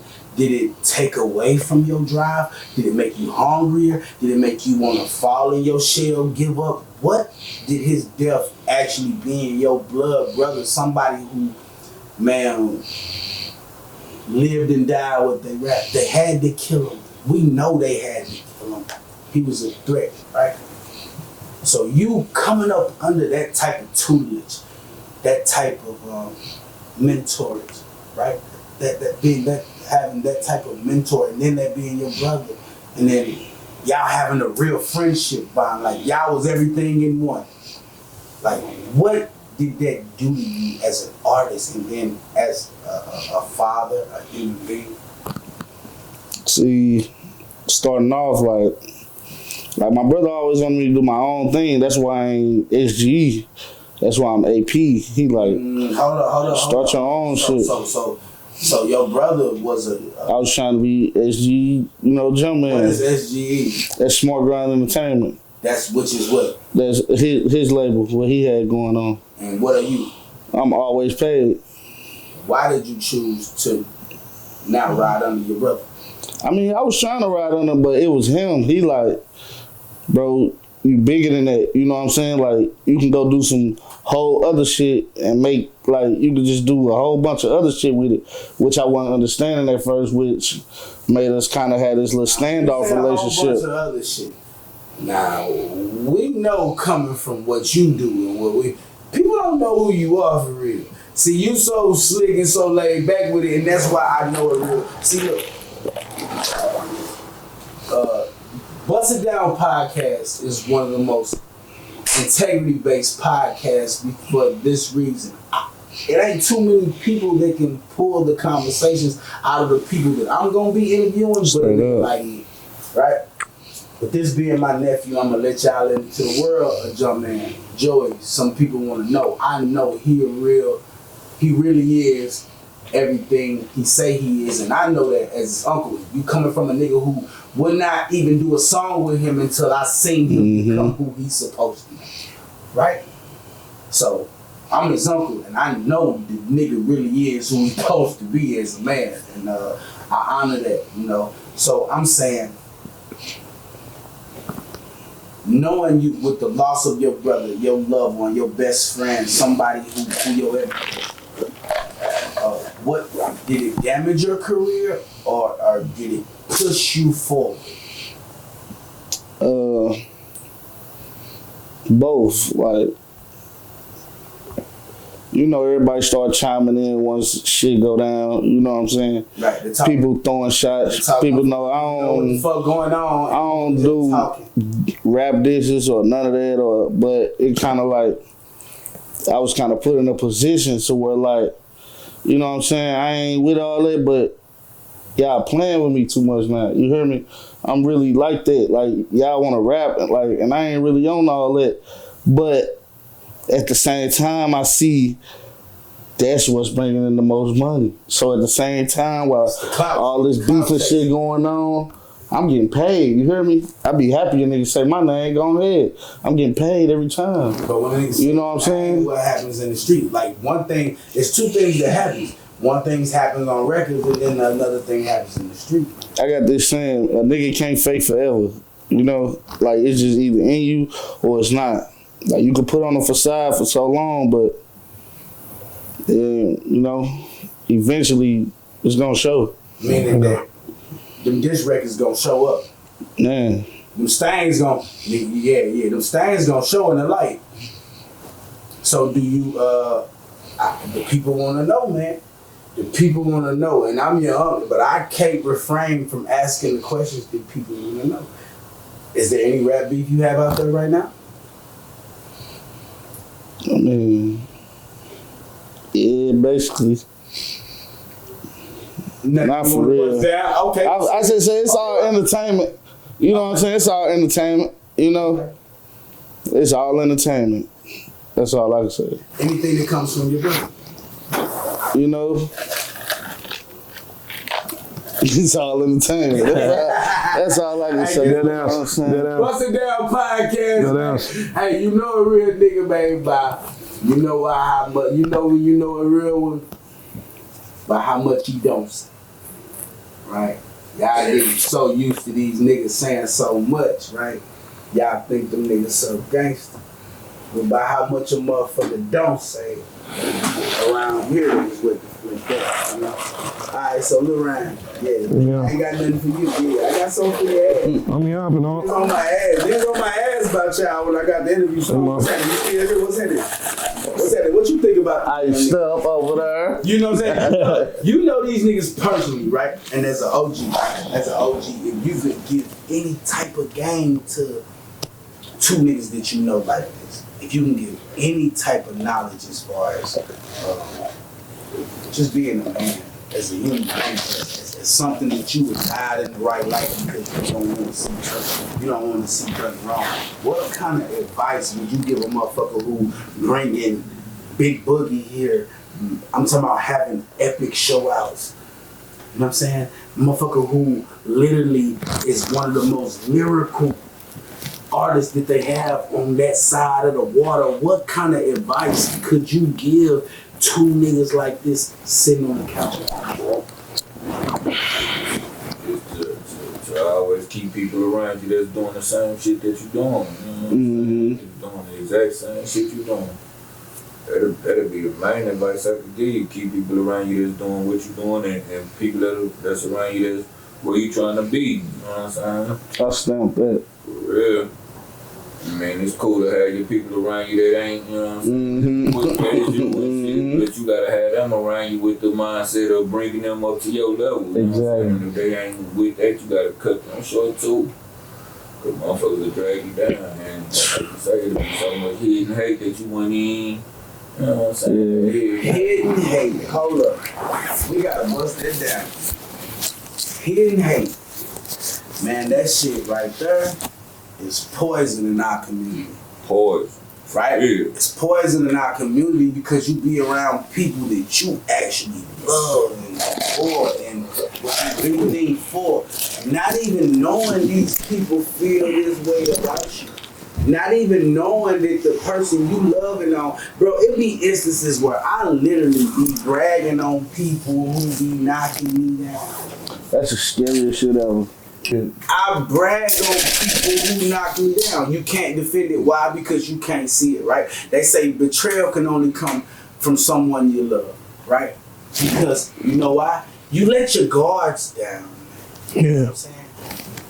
You ain't as privy as to keep your guards up. Somebody you love. What I'm fighting for, bitch, I love you. You fight with me, not against me. When I'm around you, we healing, we rejuvenating. We really trying to get our energy together to fight the next battle. So there's no reason I should be wasting energy on guarding you, keeping you away from me, right? So we let our guards down, which is why my father taught me some shit. He say, Stank, man, guess what? Fuck a nigga, man. He say, fuck a nigga, cause guess what? The same nigga look you in your eye and tell you you love you. You gotta prepare for war at a time of peace with that nigga, cause guess what?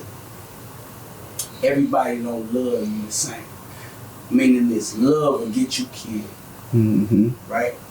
How much you love a person can get you killed, literally. Right? Because you let your guards down.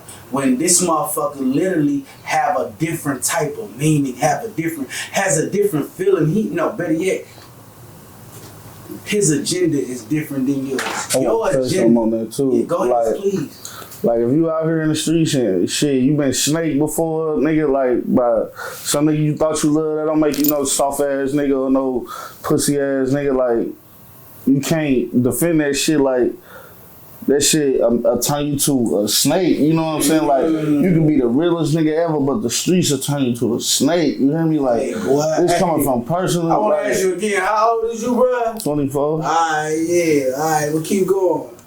Yeah. Talk to I got a homie who, I ain't gonna speak on too much. Some shit came up missing. And I could just see it in his eyes, you hear me? All the tough shit he used to be on just was gone, you hear me? I'm like, man, that shit don't knock all the, like, I know you for real. I know all the street shit you did. That shit don't knock all the street shit you did. You got snake. You didn't get robbed. You didn't get punked. Then you got snake. You know what I mean? I respect the nigga that's gonna fight, not the nigga that's gonna win. I don't give a fuck if you win or lose. Get your ass out there and fight. Hey, man. That's all that matters. I got this saying, a real friend to do this. Man, a real friend ain't the one who gonna help you come spend your money. He the one who gonna help you regain your money. A lot of people, you see the posts nowadays on the Facebook and they say, man, I don't want nothing around me if they vibe ain't right. Well, I'm this kind of nigga. If I love you, if you're mine, and I love you, man, I want to deal with your flaws and all. And all, man. That's, that's I don't want to fuck with you if I can't help you, Matter of fact, God won't even let you into heaven if your wings get big, man. You constantly telling God, guess what? You should have had the gates opening forward instead of backwards. Goof ass nigga, God won't even let you into heaven. Your wings too big. See? Sometimes you gotta fuck with niggas at a certain aspect. Your like, wings too big, your pride too big. Yeah. You know what I'm saying? You're too much. God won't even let you in heaven because if you notice, God only comes deal with those who He can change. If I can't change you, what I'm here for? But the streets, if I can't help you, not change you, if I can't help you, get up out that slump you in, what I'm here for? God only come, if y'all notice, The first time you find God, most of the time be When you need him. You in jail. when you in jail. When you need him. When you need him, that's when you need him. When you in jail. Hey, Father, Lord, please, guess what? You let me beat this charge right here. I'm going to church. I would say necessarily down and out. When you feel like you don't got nobody else to go to. Because you ain't got to necessarily be in jail to make them go in and get you. I love that. Hey, guess what? I'm so glad that you said that. You know why? Because that's the rhetoric that we need to change.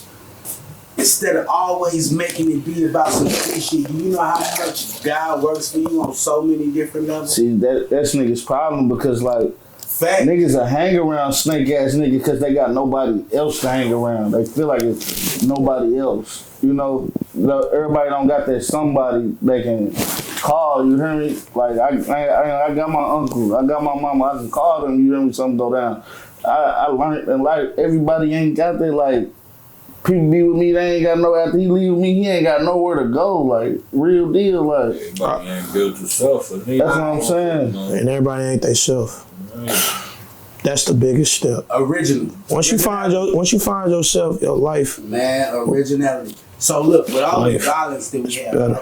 with all the violence we have out here, Yeah. I want to ask you have anybody close to you ever been, we just talked about his brother, his best friend. You had anybody close to you ever been killed or ever been gunned down due to gun violence, through music, through anything? Mac Dad. Like that. Mac 5. What was he to you? That was my brother, my cousin. I looked up to that nigga, bro. Like, and I even looked up to him, but like, Mac can do it, I can do it too. Mac Day, Mac 5. Mac was a legend. Mac a legend. This nigga was talked about when he was in jail.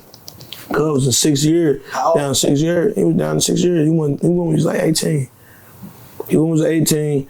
Cuz was in jail for like 6 years. I made the supposed to feel about him. But long story short, man, Mac was a legend, bro. He had girls fighting over him. He's still in jail, like talking about him every day. Boy, that boy Mac this, that boy Mac that. Like niggas out here talking about Mac, like he out here. And once he got, like he's still out here. He ain't locked up. And once he got out here, cuz started cutting her and made more money than any nigga that was still out here. They hated that shit. But you know, things happen, man. You know, I don't know too many details, but which if you knew him, we don't want you to explain them on here. Exactly. Man, we don't want you. Just bust them down, man. A couple people wanted me to ask you a couple questions. Y'all know I did my research on you niggas for real. Y'all thought I was just playing. Y'all thought this was just some old average ass shit, not knowing that we really represent y'all. And when I really reached out to people, they really had questions that they wanted to know. Laurent, I'm gonna start with you. Okay. Black youngster. Black youngster, what? Interesting person. You know, yeah. Black youngster. 618 day, you know, we supposed to came to the city. Okay. On 618 day, you know, it was gonna be a big event. You feel Which me? we always do every 618 day. Explain what 618 day is. Explain what it is. 618 day is a praise to the city, you know, to show that all the great things that came from the 618. 618 is what month? What day? Yeah, no, June 18th. June 18th. June 18th. Darius Miles, Jackie Jordan Curse, Bob Laurent, Each State Laurent. Let's go. You know what I'm saying? Yeah. Stone, Laurent, man. DTFN, much better. You know what I'm saying? Promise. You know what I'm talking about? Yeah, all that old shit, Rich man. You know what I'm talking about? all of Yeah. the 618 is embracing them. Jenna, shout out Fresco, man. Shout out. Shout out. So, yeah, it's basically that. You know what I'm saying? So that's me throwing the show. You feel me? Going ahead and, you know, So you bringing him to the city? I was bringing him to the day? city, yes. All right. This just on your promotion tip? Yes, promotion tip. You know, I'm going to do my song, you know, promote, you know, do my good performance before. Y'all got a song together or you was No, we didn't. No, we don't have a song together. I was just bringing him just, you know, the city can turn up. He energetic, he fun, you know, it's going to be a great night, you know what I'm saying? But Shriners, they end up shutting certain things down, you feel me? But we had the building, everything was secure and go. 2 weeks went by. They heard about Black Youngster, quote unquote. I don't think it's a great idea. Contracts been signed and everything like that. How dare you? Contracts been signed to certain things. You know what I'm saying? What was he so interested about? What was up with Black Girl? What's to it? Cause I'm sensing something. Like you got some type of like you want to say something, but then you don't. Like what is it, man? What's to it with youngsters? I'm a businessman. Alright. I'm a businessman. If I ain't had that paperwork, y'all would be motherfucking sad somewhere. Goddamn me, you know what I'm saying? But so you saying black youngsters do bad business? He bad business. He did do that situation was bad business. He did bad business. That situation was definitely bad business. Okay, so Tink, what was she? Was she? What did she? What did she smell like when she came? I just want to. Tink amazing, man. Oh my God, what does I love she smell Tink. like? Tink smell like some motherfucking that nigga sniff. You heard? Tink is amazing. She's a great artist. Her voice is beautiful. And she like tequila. She loves tequila. Like brown tequila. She loves brown tequila. So what she still look? Okay, what Tink are we talking about? You gotta bust it down for Tink is the. I just need somebody. Hey, look, hey, if you a man and don't know who Tink is, you don't even know one. You heard me? Like, Tink was beautiful, man. She was a good person. Was she I'm saying, was a vibe dope? Like, so I'm saying, what's to it? Was she by herself? Did she have some friends with her? Like, because every real nigga want to know. Right. They bring Tink, they want to know. Did you shoot your shot? Like, do you got a woman at home first before we ask those type of questions? We don't want to offend nobody at home. We want to make sure this podcast stay integrity based. The people want to know. Is Yamp got a Miss Yamp? Goddamn. Most definitely. I got a Miss Yamp. Yeah, for sure. It's a Miss Yamp. It's my kid's mother, man. Shout out my kid's mother. So it is a Miss Yamp at home. But the whole time though, she's my business partner as well. Oh, say that. So talking that. She the ones who writes my contract. She the ones who she handles the business aspect. Yes. She handles everything. That's Miss Yamp. Most definitely. And shout out to Miss Yamp. Yeah, but she also understands the business. She also understands the business, and that's the key. With Tink was flirty. You feel me? Okay, so Tink was flirty, but you know me, I'm that. You know what I'm saying? Like, hey, what's up, Tink? Hey, Miss Beautiful Tink. If y'all want to watch it, you a star. You gotta see this. She understand. You know. Hey, look, guess what, Miss Yamp? Yeah. I want to say this to you. I want to say this, Miss Yamp. When you watch this episode, I do want you to know this, Miss Yamp. You are dealing with a star. Most definitely. And entertainment and it has a lot to do with the financial aspect of what's coming at home, what's going on. So you have to respect the star. What do they call it? The stardom of a star. You know what I'm talking about? Miss Young. You gotta be dope in order to have a guy like this at home. We get it, but understand this. It's a thing called entertainment. We gotta entertain. All right. Is there a Miss AP Jumpman Juliet home? Is that going on over there on the south side, north side? I'm a free agent right now, man. Oh my God. Shout out my baby mama though. I gotta shout out my baby mama. Okay. You hear me? Nisi Puda. She get it cracking. You know me? She make sure everything. Hey man, not straight. to mention, she make my job easy. Man, listen, you are a star already at 24. How is it that your son, right now, you got a son, one son, right? How old is he? 4. He just turned 4 yesterday. Just turned 4. I'm just making sure. 4, right? How is it that he's already a star? Meaning that I crossed past the bridge one day. I'm in a coma, you dig? We on the you dig.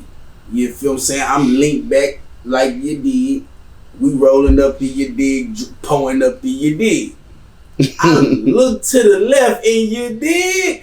I see my little baby nephew. I say, man, fuck now. His face big as day. On the building. Man, this man a fucking star, man. That's like 40 billboards around the city, man. 40 billboards. 40 billboards. All him. Daddy don't get $1. You know, that's all him. 40. How did that transpire? That's How all did you him. make that happen for your son? Well, as far as that, it's far. Once again, it's important. Now let's understand. You help create that process, cause you help create that baby. I don't give a damn how they go. You know what I'm saying? So I'm saying this.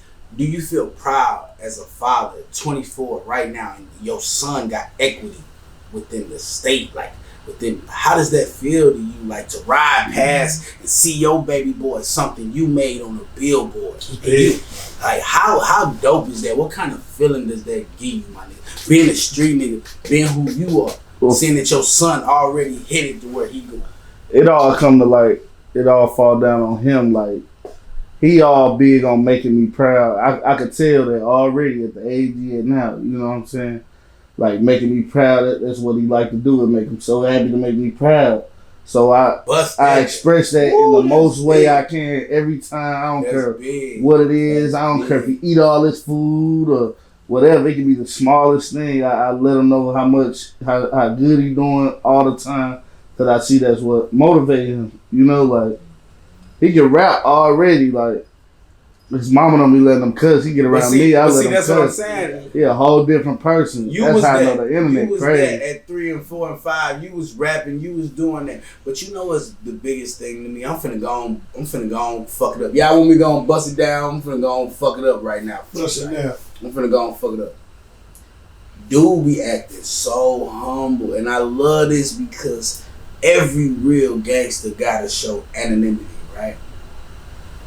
You gotta be as discreet as possible, you know. And that motherfucker does that to the fullest. You know what I'm talking about? Jumpman Joy gonna be discreet as possible, but all the way in the water, man. You know what I'm saying? And man, you know, I gotta admire that when today's game is about clout.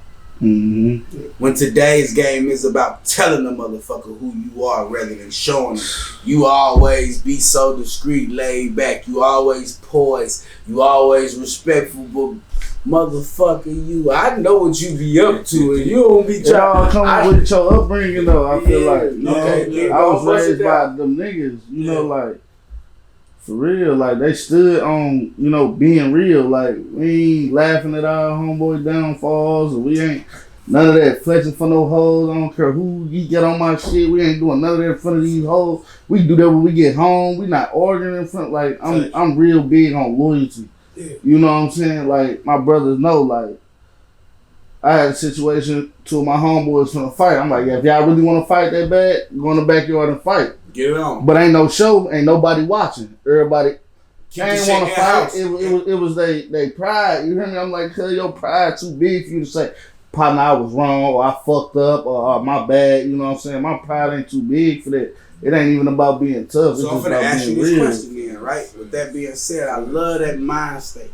So be careful when you answer this. So is it safe to say that you the voice of your people?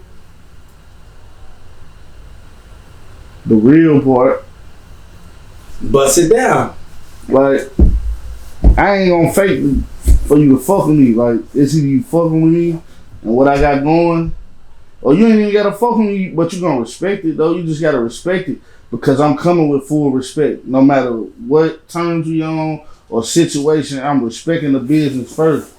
You know, men handle what men handle, and you know, like, St. Louis sloppy when it comes to that. Like, I came up off what's in the streets, you know what I'm saying? Thanks. And a lot of people think people can rap because they just self-snitching and it's bringing attention. You know, that ain't rap game. You know, I like hearing lyrics. Like, that's the clout part. Your self-respect is for sale. Notice when they get booked, everything shoot up. When they die, everything shoot up. Like, it's like you got to get to that point to even take off. Perfect segue. I want to ask y'all this: with all the new following, with all the rappers, right, that's falling, and how dangerous it is being a rapper nowadays.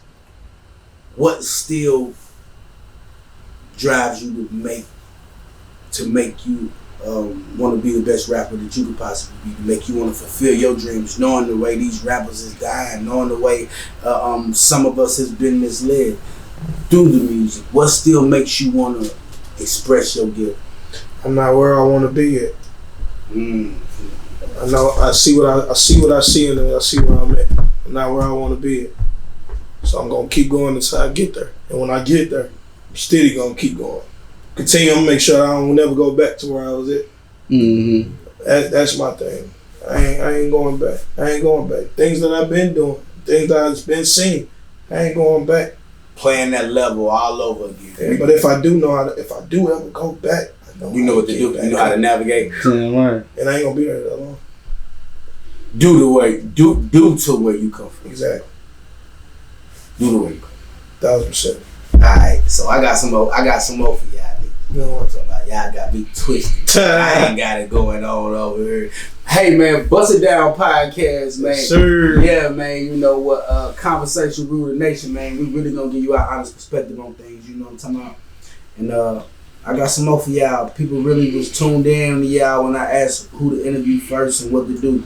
Alright, so boom, bam, we gonna go with Yum. Alright, let's say Yum City. Yum City. Explain. What does that say? What is that? What is Yum City? Yum City is about what's going on around in my city. Okay. Yum City is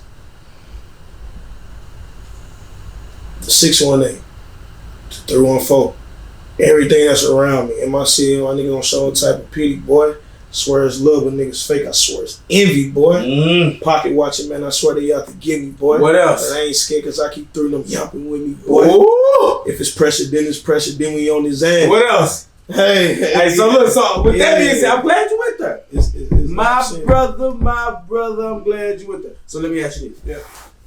What would you categorize your music? What genre? Is it trap music? Is it drill music? Is it Drake music? Drake music is all of the above. Y'all gotta get into this, boy. Drake music is shout out, big. All of the above. Drake music. What would you say? I would say it's young music. And what I mean by young music is me.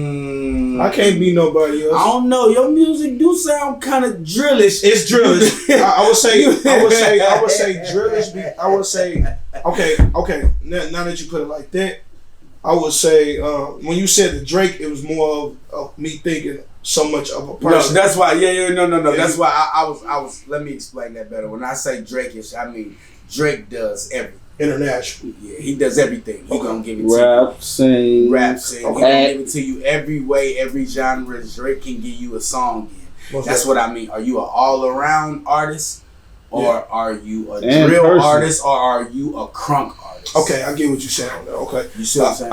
Crunk. Also drill. I'm also ladies, men. Okay.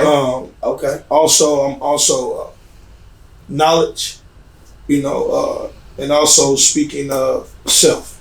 Young music, because young music is me speaking about what I got going on in my life. Damn, that's young music.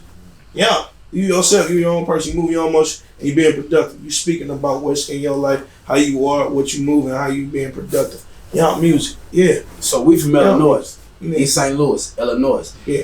How relatable is it to Chicago and Chicago's movement and music? It's, I can say this, certain people will try to bite off Chicago, but it's not Chicago. We're not Chicago. We're not St. Louis. We're not Milwaukee. We're not Atlanta. We're not Memphis. We are. I will say this. This is the biggest thing, and you can quote me and stamp on everything I said. Okay, we'll bust it Listen down. to what I said. Okay, we'll bust it down. Everybody in the 618 is their own individual. I love it. I can stand on that and say that it's not. But do we have our own style as a 618? We don't. That's not. How you feel That's not a bad thing though. I don't think we do. And the reason I say Why that. do you say that? Why do you say that's not Because bad? I'm over there on that side where everybody Sound like each other hit the talking left. Okay, so I'm buckle asking you, what does Chicago music affect St. Louis? Do y'all make the same type of drill music that Chicago makes? I feel like St. Louis, it's an ongoing thing. Like they on to the next wave. Like right now they on that Milwaukee wave. Right Give me now, five top artists in St. Louis right now, from your perspective. 5 gotta be Breezy. I'm just gonna put him 5. You know he's number 1, but I just gotta put him on any one of my lists. Okay. Honorary, but I'm gonna keep him out. I love it. I gotta give it to Lil Tay. Like 3 Problems. I feel like it wouldn't be Shout no out Lil sound. Tay. Gotta give it to Lil Tay. Shout out Rello. Seen you just came home. Salute, nigga.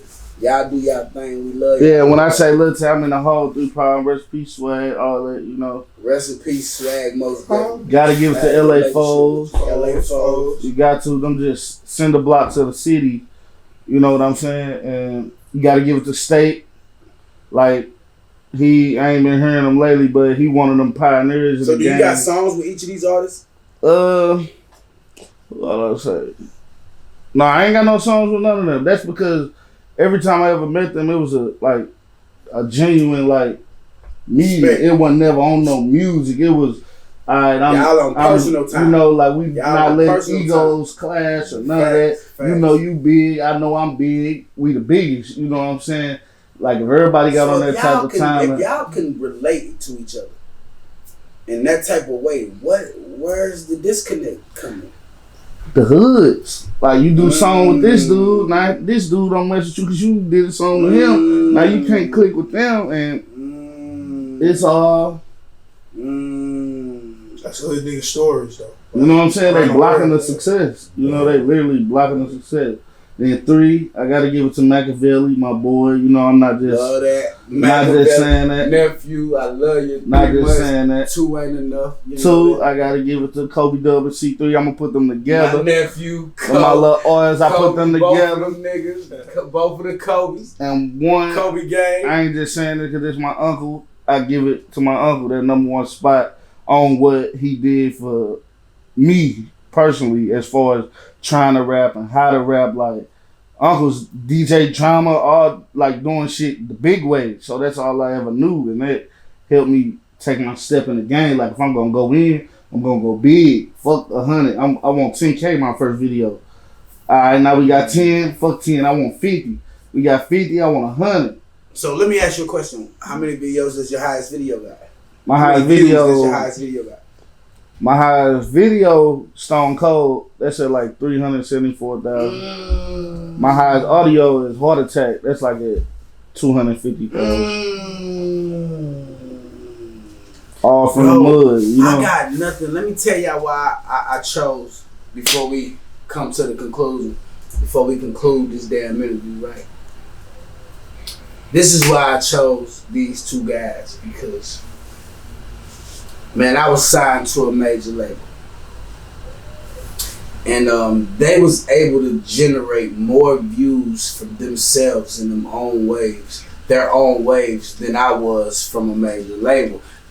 Regardless of what the circumstances was to me not being able to, the fact is they have more views than I do. And I love them for it, man, because watching some young dudes come from nothing, some niggas. But I don't mean to interrupt you, but you can't. It's a different era too, as far as streams and like how to actually get paid off music. Like at one way a point, the way you was doing it was the way to do it. You know, get a DJ to drop your shit, get your shit on my mixtapes, pass your CDs out. Like I seen really like flyers, Block Boy, like everywhere, profile pictures when Facebook just came out, like the real run. Like I just remember having the cover, his cover, then he had the back cover on there. It was so hard. He had the track list, everything was laid out. But guess what? I'm like, a real rapper. But even with all of that,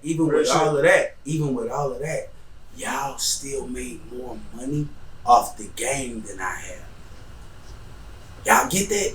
That's why y'all here, because y'all gotta be able to tell somebody who in y'all position, yo, it might be somebody you looking at, and it might be somebody who you might be more ambitious than. You might have better knowledge in certain circumstances, right? And the things that kill it is big eyes and little U's. Mm-hmm. Right? So many big eyes and little U's around. You know? Nobody wants to just love. They forgot about the unity. Man, I remember a time to where me and my dog, whenever we was doing what we was doing as young kids, we used to get a pack. And man, it'd be the smallest pack ever we was chipping in on. And man, we would split our hamburger because we wanted to see all our profits. We talking about as kids. We would split our hamburger down the middle because we wanted to see everything that was coming from this little bitty ass pack we just pinched in on at 15 and 16 years old. You see what I'm saying? There's none of that no more. Everybody, if you buying the small pack, the nigga who buying the big pack squash you. Mm-hmm. Little pack having ass nigga. Mm-hmm.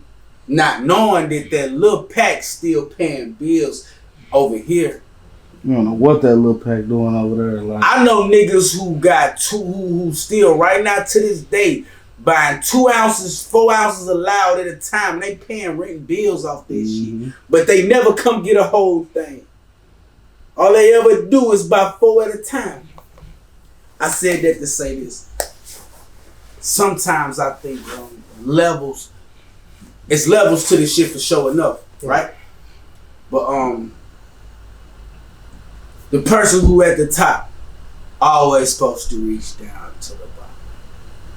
That's just the way I was raised. Me too. The person who at the top, I don't care what your circumstance is, I don't care what you got going, how many times, if I got room for you, I gotta reach. If I got room for you.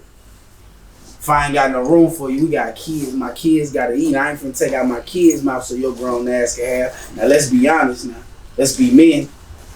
But if I got room for you, I'ma reach. Which is when I think East St. Louis gonna start going to the top. Which is when I think St. Louis gonna start going to the top. Mm-hmm. It's when people start reaching. It's when people start networking. Our city, man, it's just something about our city with you see your Gotti them and off them, like they literally doing it. They signing niggas right out they city. And there's another thing, like I ain't touched base on what that Nelly situation. Nelly is doing something. He just ain't doing something in the eyes of the blacks. Man, Nelly crossed over to a different genre, bro. But when you say he's doing something, the question was, what is he doing for St. Louis? That's sir. What St. Louis? Like okay, cause who? Jaquan, right? Nelly did that? Yeah. Chingy. I went to school with Jaquan. Yeah. Remember Jaquan used to everybody in the block away from us, so that's block away from Winnebago. Chingy, Jibbs. Nelly, you for sure. I know Jibbs. You for sure Nelly had to do with Jaquan. Nelly I don't know. Sign. You for sure about that? Yes. Jaquan is the only person. Jaquan is the only person that goes on tour, that went on tour with Nelly because Nelly put him on. No, not the Millennium. Never to these white Nashville. Never knew that. Like all these white places, everybody in the club they get played in white clubs. You see what I'm saying? Nelly is big, bro. Like, you know what I'm saying? You gotta think about I ain't knocking that. This is country, bro. That's big Nelly. So, that's big Mo. Okay, let me be honest with you. Would you, I'll say for instance, you're an artist, right? Right. What you are. Ivy want to pay you $500. The odds, what is it called? Wheelhouse. I want to pay you $2,000. Why? Which one you finna go to? Facts. Where the money at? You going to the money. And there's nothing wrong with that. Nelly didn't do anything wrong. He got the but everybody now. I shouted that out. He did his thing. Yeah, you definitely did. But what I said, he's not dry. He still got continuous money. He got country singers. St. Louis is a country music scene. It's not a black hip hop scene. You look that up, boy. St. Louis is a country scene, bro. They country. St. Louis ain't shit but fields. You know what I'm saying? Like, this is a country ass town. Hillbilly ass shit. You feel me? Nelly went over to them fucking white people, made that bread to sit in money. Did he come back with it though? He comes back now. He just did a Christmas giveaway in the hood. Dope. Shout out Nelly. In the hood. He just did it. I'm seeing him like, damn, why Nelly didn't reach out? He didn't reach back. But what I'm gonna tell you what Key One, not Key One. What's the other one? Ali has said this. St. Louis lost it when they stopped going to dance. Okay. St. Louis was the dance. It wasn't Atlanta. Facts. It was needle pop, y'all. Facts. Let's talk. Everybody in the club getting tips. Motherfucking Huey. Facts. Get that thing go. Facts. It was St. Louis. Drop was the down, most get popular. your eagle. All of those. It was St. Louis. It wasn't Atlanta. They took it into Atlanta. But when St. Louis started going on That was the drill, era of the motherfucking everything. white tee. My white tee. What they call that era? Air Force Ones. Yeah, it wasn't even was all that. trap. It wasn't even trap. They called it something. Crank. Snap music. Bro, St. Louis had that shit to a T. But St. Louis, Chicago influenced the whole world, made everybody gangster. Chief Keef is the biggest influence of the world. So that's what you standing on right now. Chief You Keef going with changed. So you telling me Chief changed Chief after Keef? 50 Cent.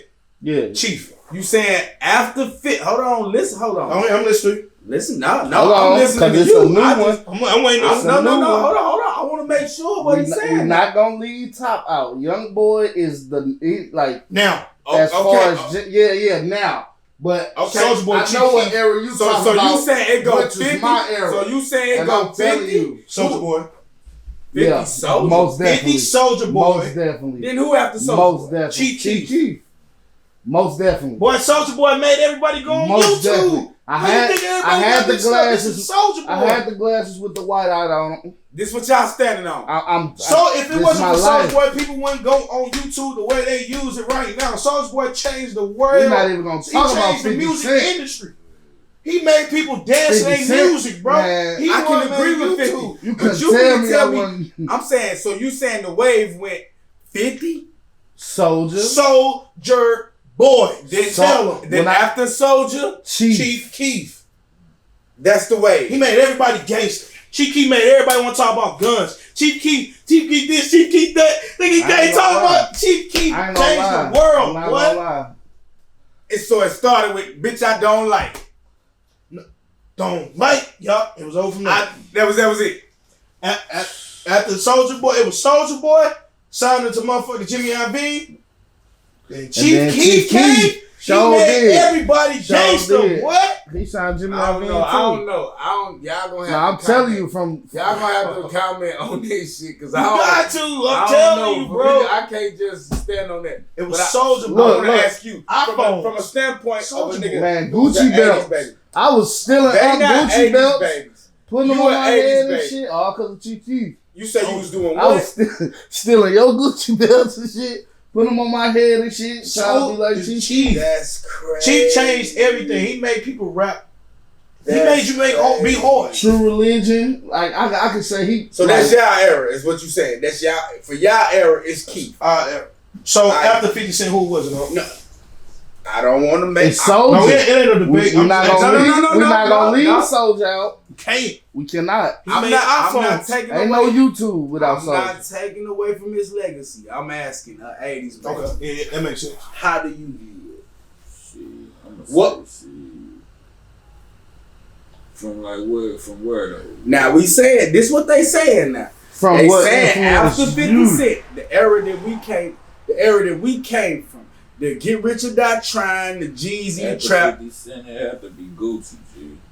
It had to be Gucci. Now. Jeezy? Yeah, you would put Gucci over Jeezy? No, they're Is that- together. is They're that- together. Okay, you have I'll to take put that. them That's together. I'll take that. I mix them with you. I'll take that. I'll take that era. I'll take them together. Them or After them, who you going with? After Jeezy and Gucci. that ain't his era though. We talking about, listen now what we talking about? We talking about 03, 04, I can't even drop top Chevys, old school Porsches. You couldn't walk a mile off in my Air Forces. We talking about, that's 03. Yeah, but we talking about when Yeah. Jeezy hit though. Y'all can't tell me. See, y'all was a Not little bigger than younger that Soulja You want Boy. bigger than Soulja. Jay got You my say report what? card. Throw some Hold G's up. on that. Hold up. Now y'all go. The now, biggest influence. He had the was- kids. He didn't have. we ain't gonna do that now. We ain't Jeezy had the dope boys. we Jeezy ain't- was big. Don't get me wrong. I that ain't know man what copping the created- chicken was. No, y'all gotta understand. Jeezy created a genre, He did. He Bigger did. than Soulja. which is trap music. So, if we was gonna say that, then we would say Chief Keef created a genre. Drill. He But- is the originator of drill. But it's people, when you go back and you do your research on these Chicago artists, it's people who were speaking about drill before Soulja Boy. No, before Chief. Before Chief. But before Yeah. Before Chief. But guess what though? If I can say that, I gotta play devil's advocate and say the same about trap music because T.I. came before Chief. Right. So it's like I would have to. the person who made it like that. pop. But I'm That's what telling he y'all, the I first can deal time with I that. seen a shoulder bag, the first time I seen a gun with a big ass 30 on that motherfucker was from them Chicago niggas. So y'all saying They were music putting that did, shit in a music video. influenced the era then? It did. That's why It it's always fucked do. up. So do y'all agree that music? Do you agree that drill music is the new genocide? Yeah, Yeah. damn right. You would say that. Chief Keef changed the game. And then people were How would you elevated. say about what would you say about drill music right now? If you was to speak on, if they was to ask you, hey, what's your take on drill music and where you see it from now in the next 3 years? Where you Man. see drill music in the next from here to the next It's 3 years? fueling the Is it killing. still living? Is it dead? Is it flaming harder than it's ever I flamed? think that shit gonna die. Nah, I think it's too You think far it's gonna gone. die? I think it's too far I gone. think it's gonna die. You think it's too far gone? It's gone. It's like the sun. It don't stop burning. You know? I think it's gonna die. After so long, motherfuckers don't even promote the shit no more. It just get corny as hell. You know what I'm saying? I think it's gonna die. But we're talking about a city that entertains corniness. No, we're talking We're about. talking about 6ix9ine still getting views. So is that a city or is that a market? Is that like the? He's just- marketable. No, I'm saying is that a That city? should show everybody coming up that whatever you think you standing on, if it ain't for you, it don't matter. So then what is Charleston White? That's A what I real asked. nigga. No, I'm saying so if you're gonna use that, because listen what he's doing. He's trying to show you whatever you stand on. What he's trying to do right now is kill the voice of hip hop. Right? Exactly. He just a little drill harsh with music. Is it drill music or all music? It's really like the way of life now. Like I think Charleston White and GD. I'm just gonna come on now and say it. I'm just gonna come on Yeah, now and he's a- say it. Charleston White, I think you a GD, sir. You know what I'm saying? Because you have yet every time somebody asks you to speak about the other side, you say fuck the other side. Have y'all seen him do it? yeah. Every time they ask him, what about Vine, mom? He say fuck But Vine. one thing I can say, when they got Rowdy on their camera, he stood on business. But this what I'm saying though. This my point. I think he a GD because listen, y'all can say what y'all want. Y'all can laugh at me, Mr. I'm Charleston listening. White. This me, Vsb Laurent. I think you ride under the guidelines of the old man. You know what I'm saying? Because I listen more than I listen more than I judge. Right? I listen to you more than I judge. And the rhetoric I get from it is if y'all heard him talk about the old man, it's major respect. Big GD shit.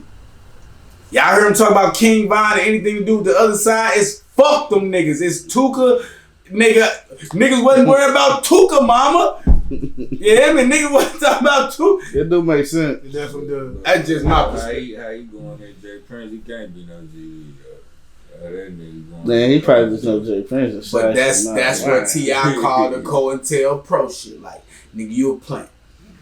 Nigga, you judging, you going at niggas who you know will get on your ass for saying the things you saying, and you trying everything you can to pull us out.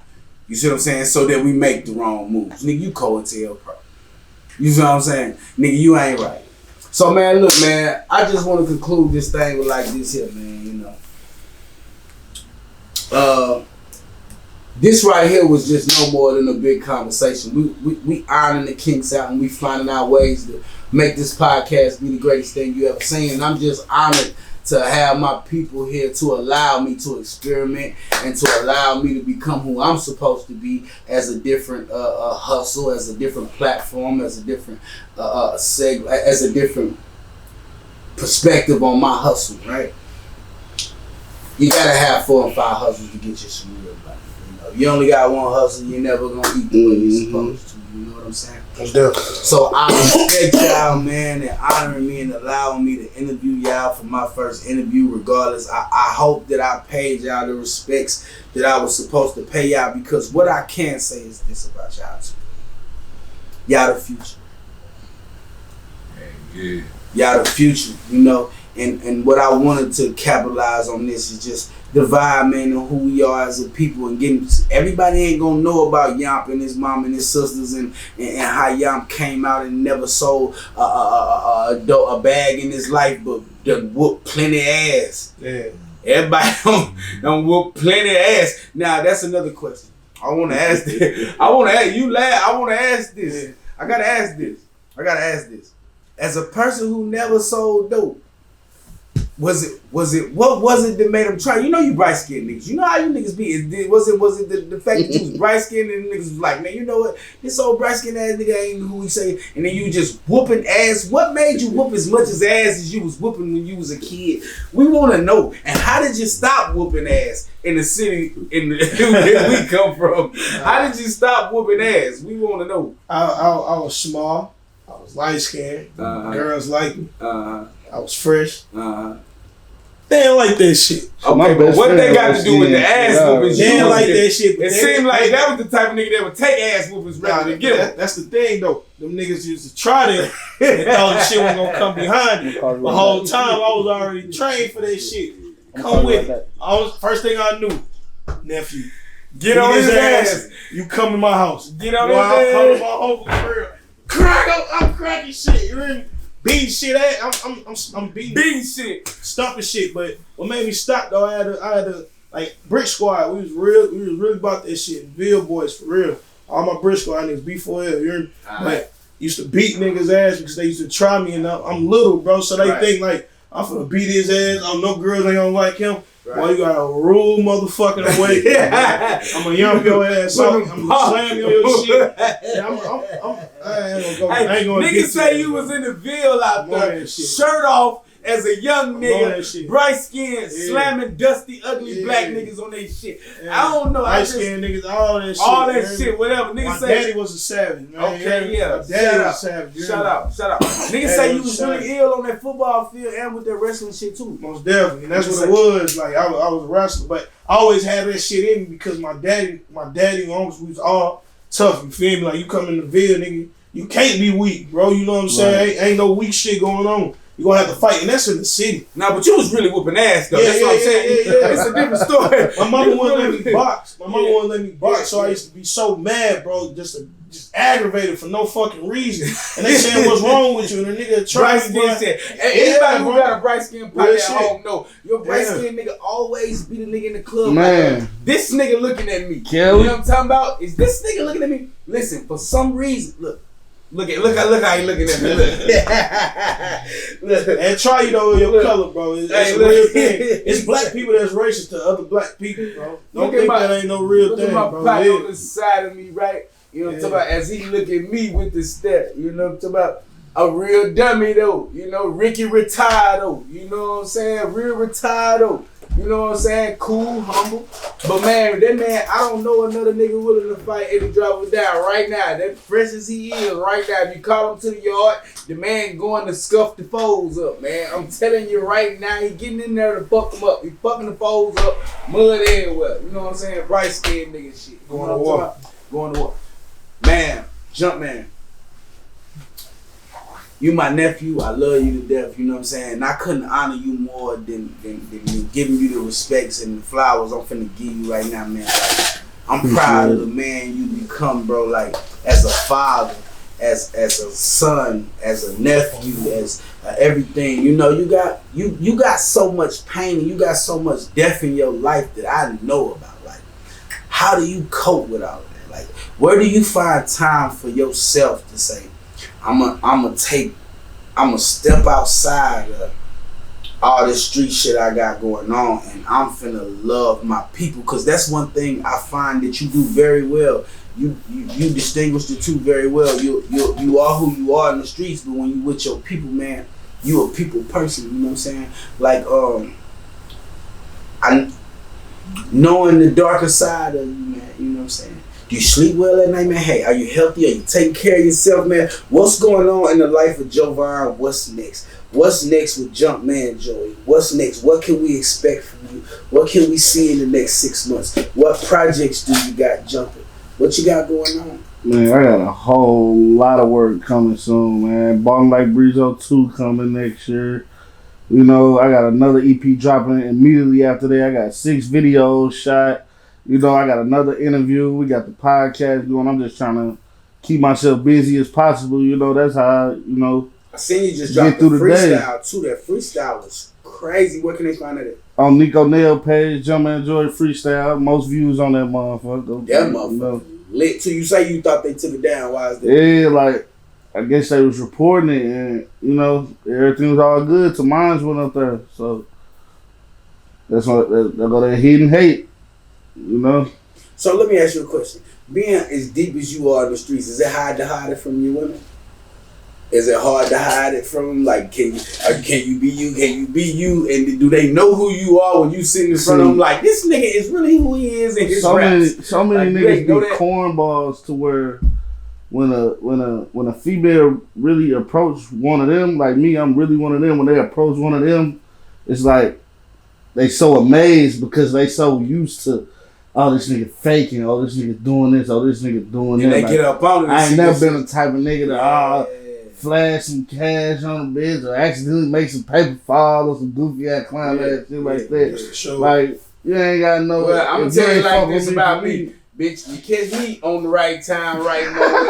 Bitch, you know what I'm talking about? And I don't want to do no talking. And I'm standing at the liquor store, bitch. I might hit you with the knot one time, bitch, but I don't want to do no talking. That's just me anyway, you know what I'm talking about? Anyway, go ahead and say what you're saying. You know, I'm just saying. You know, like, there's so many faking ass niggas out here when a female approach a real nigga who, like that's like the situation that's going on with my baby mama. I see, like, when she dealing with me, she off task. She got a lot going on. She trying to be a nurse. She's trying to go to school. Right. You know, so I'm at the point like, look, I ain't healthy for you. Like, and I feel like it take a real nigga to tell a female, I ain't healthy for you. Hold up. For the sake Let's of your bust future. it down now. Hold up, young man.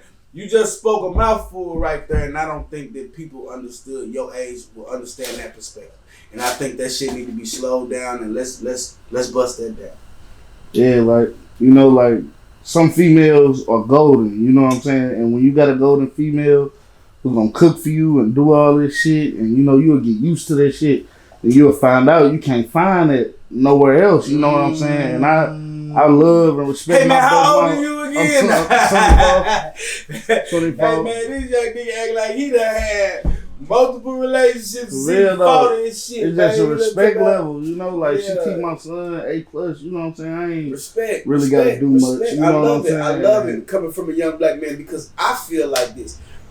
In order to change us as a black people, it start with home, right? Yeah. It start with home. That's when we start changing shit because you start to see if you change your home, the way we coming out as a whole is better. You know what I'm saying? So I believe in that type of shit. Like, I ain't into always diving outside of home first. You know what I'm saying? I believe that as a people, if we check our home, if we take care of our home, we'll come together as a whole. You know what I'm saying? Because that way that we it's our youth. It's about the youth, man. You know what I'm saying? Which is why I pour so much into y'all, and I'm so proud of y'all because I literally see y'all soak the game up. You got 2 ears and 1 mouth. You supposed to listen twice as much as you talking. Y'all have obviously done that, and I salute you young niggas for that. Thank you for coming on my podcast. I love y'all. The world of me. My bad, brother. You know how it is over here. You know, we be on a whole different time. I already know.